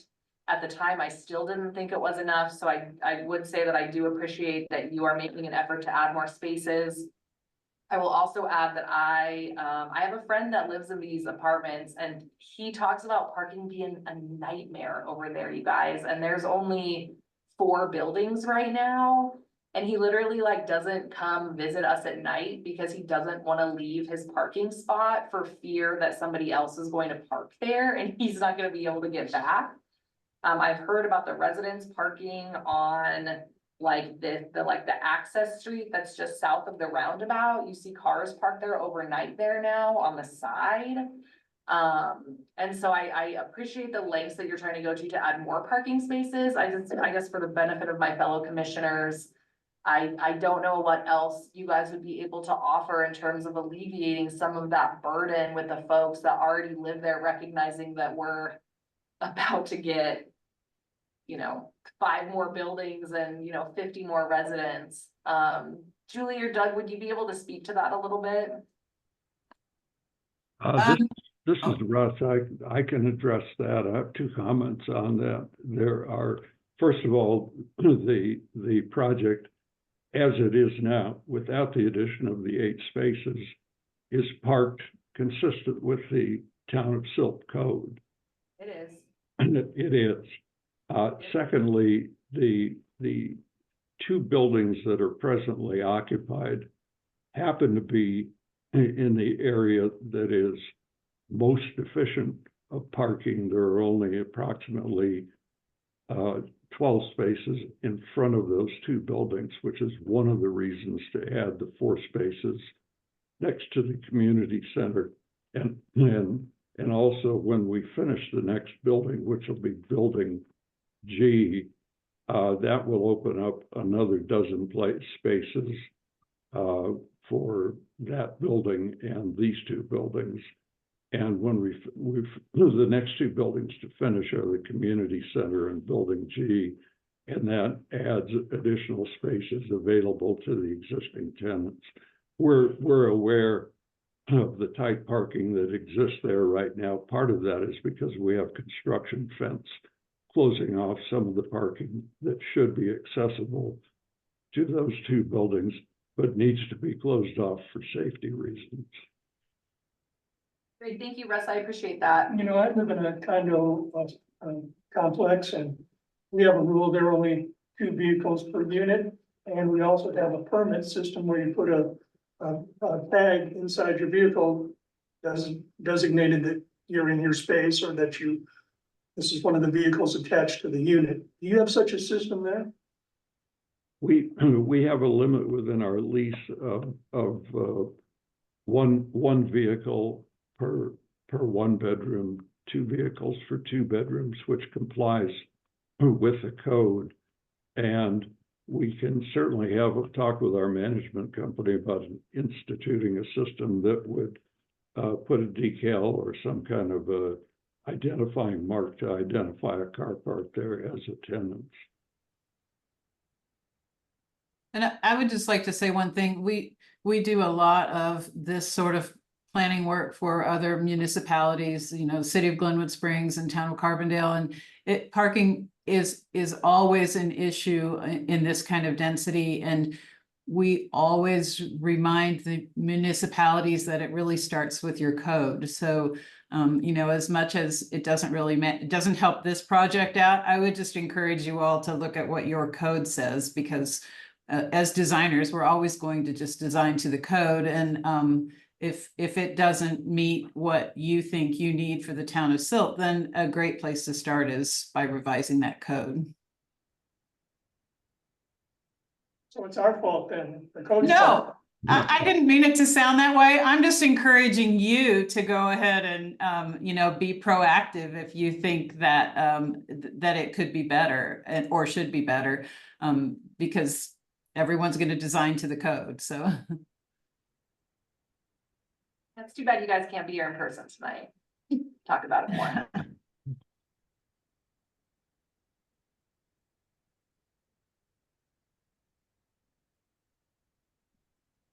All right, I'm gonna go ahead and open up the public comment.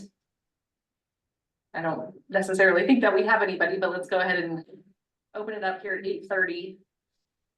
Nicole, do we have anyone in the room or online? We do not. All right, 8:30, I'll go ahead and close the public comment.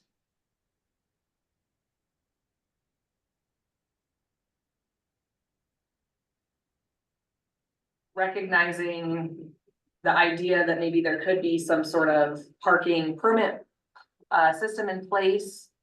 I'm wondering if that would be something that our applicants would be willing to consider moving forward as some of these other buildings are built out.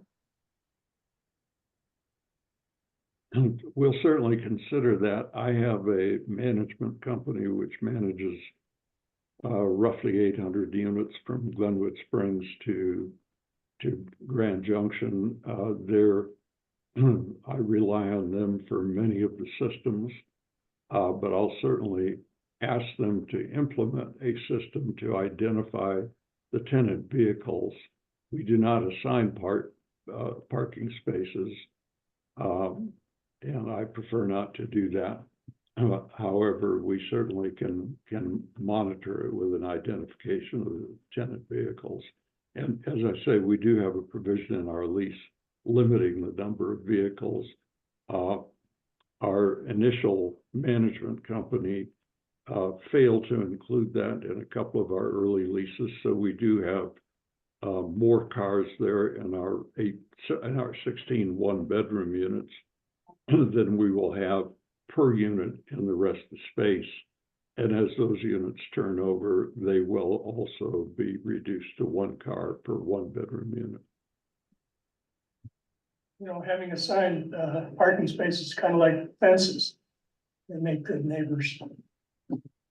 I'm really surprised with 800 units that you don't have a parking sticker requirement in place. That, wow, you must have a lot of trust in your tenants.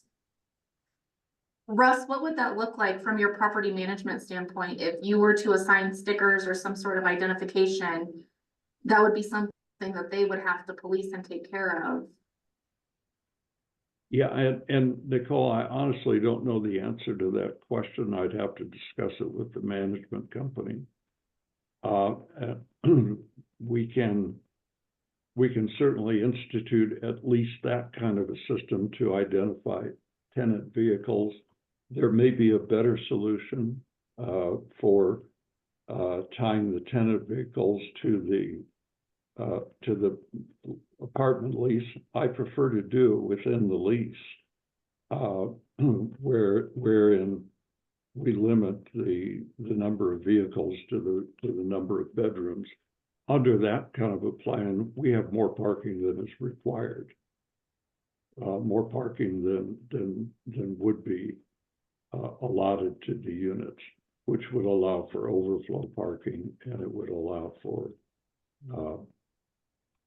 extra parking for the existing tenants. I'm reluctant to try to identify a specific system at this meeting because I simply don't know the answer to it. My management company is who I depend on to know the answer to those questions. Okay, so I guess my only input with that would be if you implement something like that, we need to make sure that it's well communicated of who the point of contact would be for any discrepancies that people find with cars that don't have the identification that are parked there, because it wouldn't be up to our PD to enforce that. So I just want to make sure that doesn't all of a sudden become a PD issue where people are trying to call Silt Police Department to enforce parking violations in a private parking lot. I'm not aware that it has been an issue, and we do have more cars than spaces right now because of the construction fencing and the incomplete spaces. I'll also point out to you that we will have a manager on site in the community center. Their office is there. We'll have a leasing agent there as well.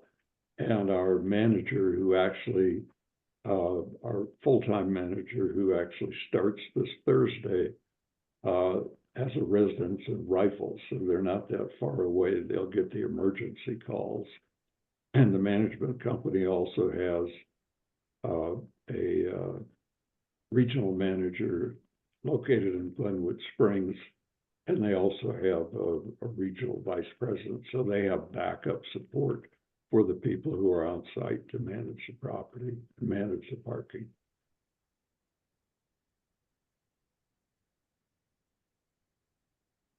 So this question might be for Russ or it might be for Nicole.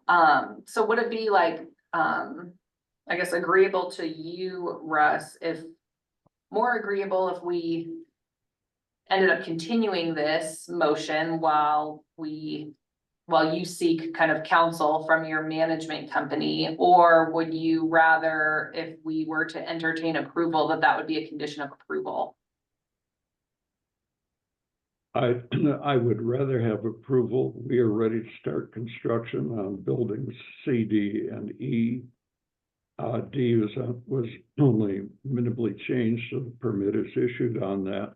I'd like to get the permits issued on buildings D and E as soon as possible, and they are a condition of this approval.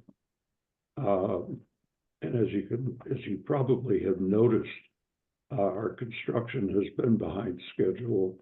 We do have tenants who want to move into buildings immediately. That, as I say, we'll be finishing building G and then building F within the next several weeks. So if I'd rather leave a condition open as to how we monitor the parking than continue the entire approval. Great, thanks.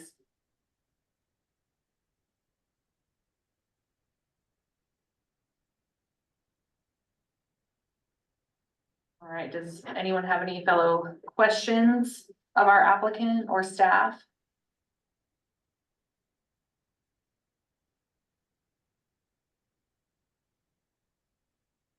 Doesn't sound like it. Would anyone like to consider making a motion if there's no further discussion?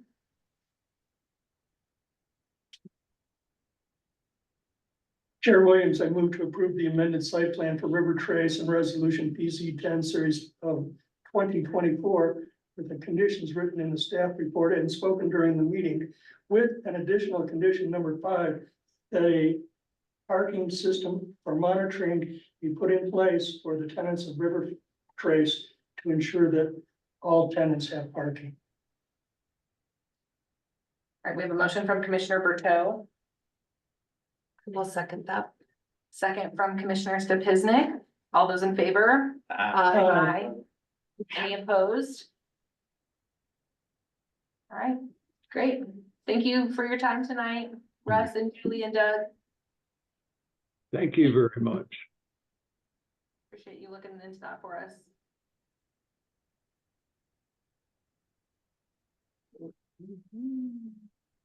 All right. Planners report. Update from Director Centeno. Goodness gracious, it froze again. You can just slam it shut at this point. Oh, you know what? Good. Why is it not on there? Is it at the, I don't think it's at the bottom. I didn't see anything. I didn't see nothing. I didn't see anything. Oh, well, I always go to the bottom and look for it. I had it done. We were at a scramble because we had a concert and everything just went awry Oh, last party. week. Oh my goodness gracious. Let me pull it up here. How was the concert? Good. Good. Yeah, we had just a little over 800 people. Oh my gosh. So yeah, it was a pretty big concert for so. How are the vendors doing? How's that going? We need more vendors, but the vendors that are coming have definitely stayed, busy. Is it fresh produce or other items? So high water has been coming.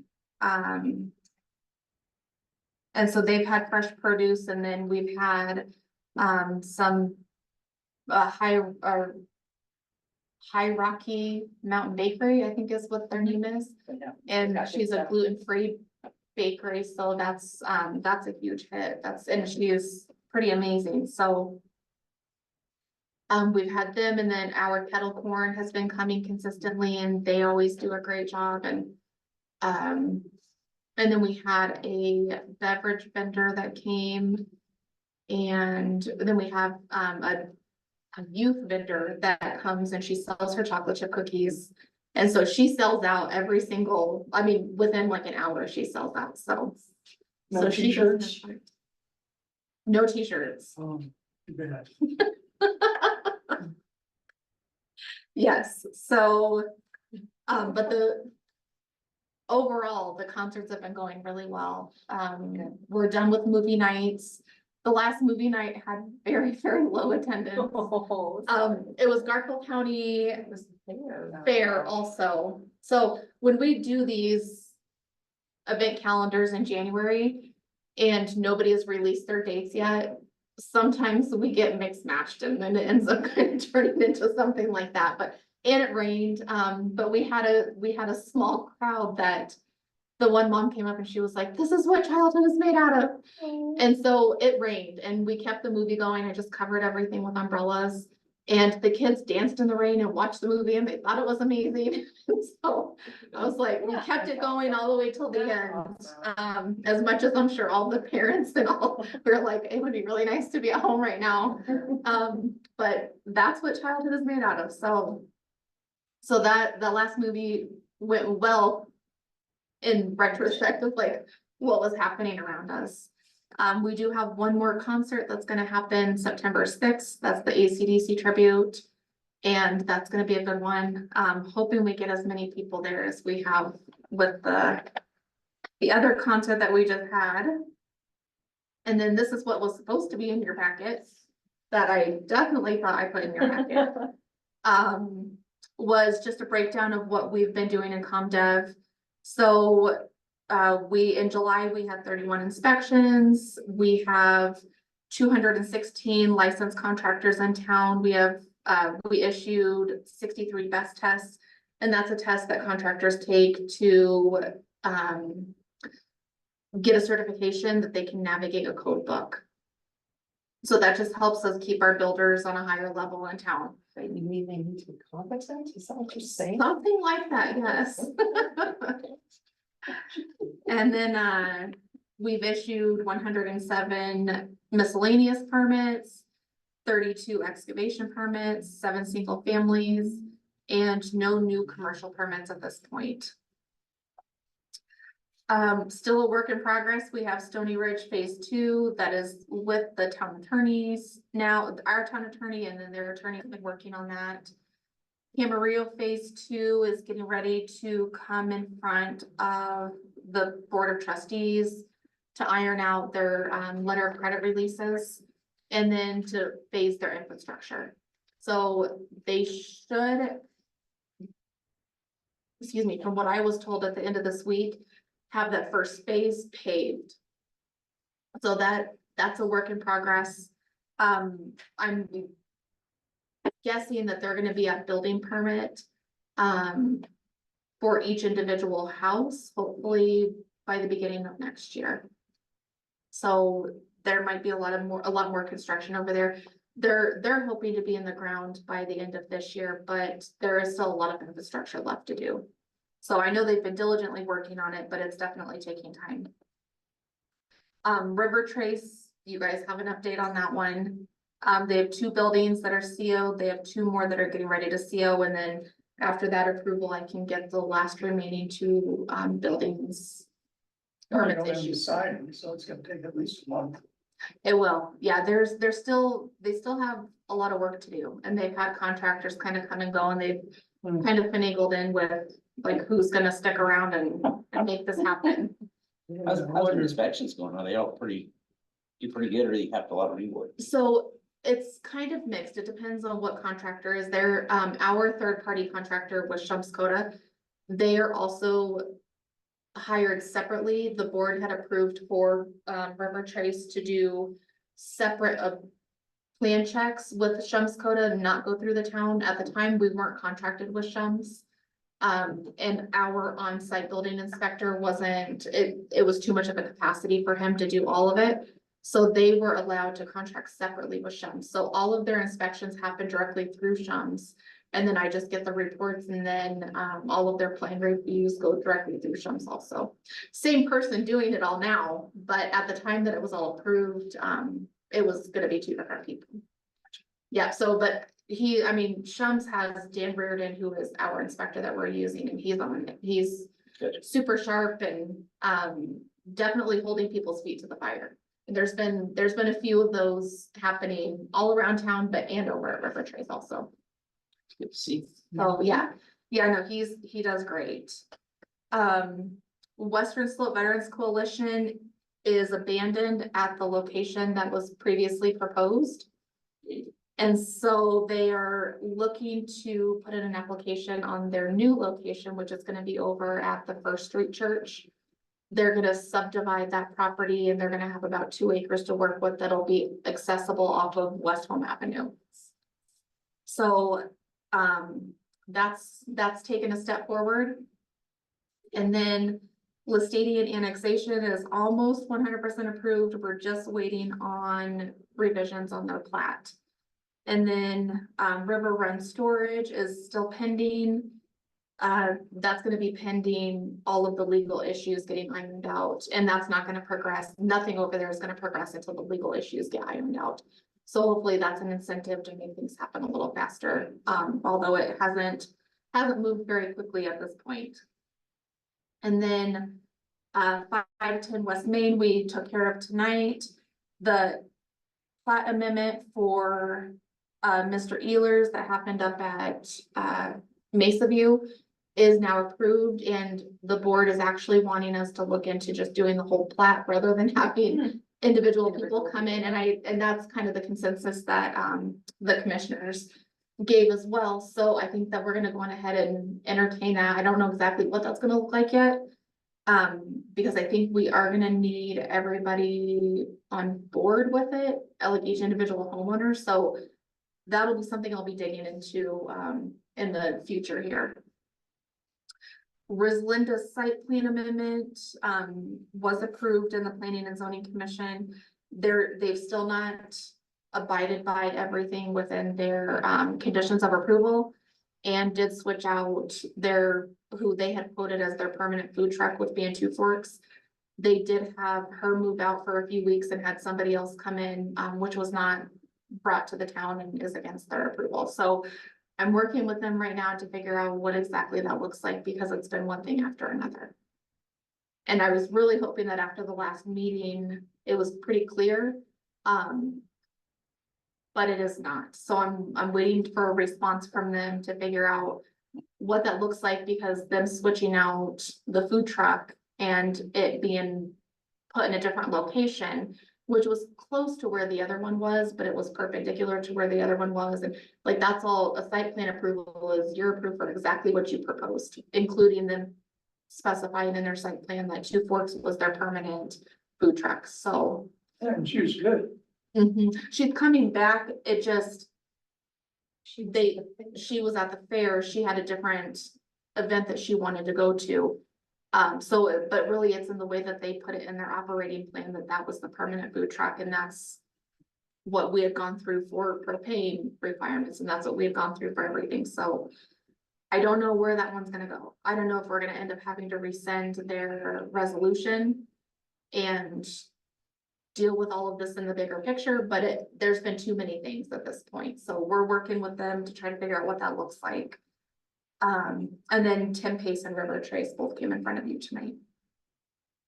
We do have 126 licensed businesses in town at this point and 28 licensed vendors.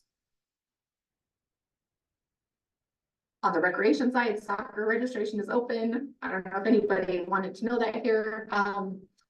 But then there's also basketball registration that's getting ready to open. Our online portal system is going very well. It's made it easier for people to register and pay over the portal system. Still working on code enforcement. There's still a lot to do in town. And then I gave you a recap on events already. 2 lots next to Dollar General. That's still on my list. I keep bumping it, but I haven't heard anything back from them yet. So we kind of have this growing list that I'm like, oh my gosh, these agendas are gonna be really booked out, and then all of a sudden, there's just kind of radio silence. So we're just waiting to hear back from a few of those people. We do have a pretty, from my understanding, everything's gonna be turned in. We do have a pretty good agenda coming up for September. We'll have 2 lots in the Silt Trade Center that want to put in a gym. We'll have an amendment to a site plan review with 2 lots that were already previously approved and they want to change the color on them. And Mark is gonna be back next meeting. He is. So he's gonna come back. He was the lead on the JSN properties that were approved in the Silt Trade Center. He's gonna come back to work on their color amendment. They want to amend the site plan for their color deviations, so. But you will get to see Mr. Ching next month, so that'll be nice. He's definitely hearing his voice and it's upbeat and energetic, and he's doing much better. It's good to hear. So yeah, it is. Yeah, so he will be back to grace us with his presence next month.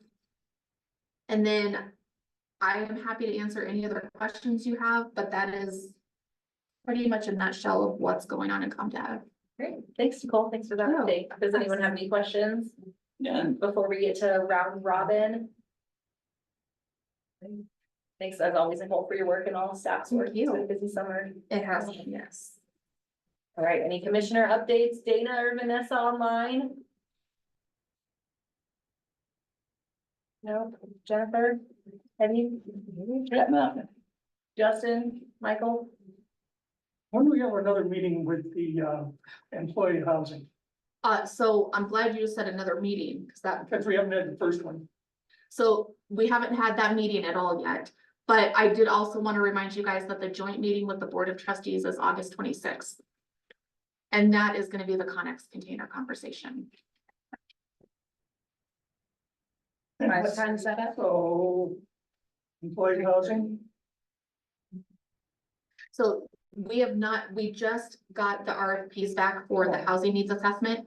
And then that'll be on the agenda for August 12th. For the Board of Trustees to approve that RFP, and then as soon as we have that together, then we'll start our meetings. It didn't make a lot of sense to start our meetings prior to us having everything set up and in place to hit the ground running. so I'll just say it now and repeat it in the future. We need a moratorium on rental units, new applications and projects of rental. Okay. And then that's. We need owner occupied housing. Yeah, and that's all part of that. Here, housing here. needs assessment. So that's what our hope is to really hone in on those needs and then figure out, like what you're saying, here's what we don't need. We want to know what we do need, but we also need to narrow down what we don't need. Yeah, between that, to Dana's point about storage units, yeah, I think we're all feeling the same way that Commissioner Wood's feeling about that. So any movement that you can make with that, and then, yeah, as Julie Pratt had mentioned, like, build to the code, and our code has never been great about parking spots, and I just, yeah, I hate when that's the answer, that it's like, well, we did it to the minimum of the code, so unless you guys are That's going. exactly right, the minimum. They're doing the minimum. Yeah, that's like, I can't approve another one of these in a parking situation like that. Like, that's one unit. I mean, that's if you're a couple that lives in a 1-bedroom apartment and you each have a car, already you're over the max. Like, it's just so ridiculous that that's the minimum. So I'd love if we could address that at some point when we're doing code change updates. For sure, and that's part of Title 17, and that is part of that housing needs assessment rewrite. We're gonna rewrite all of 16 and 17. And so for subdivision requirements, that's all of 16. That's all land use. 16 and 17 are land use and zoning. And that is what we're gonna hit hard Because the whole, I mean, the whole code needs to just be tossed out. Flow starting. Anything by the end of the year? So the code rewrites are not anticipated to be done this year at all, and they're anticipated maybe like mid next year. That we would have more of a, this year, just to get through the housing needs assessment and outreach portion. That's important. Yeah, that's gonna take us through to the end of the year. That's gonna take the next, 4 to 5 months. And then based off of that, then we'll start building a new code around.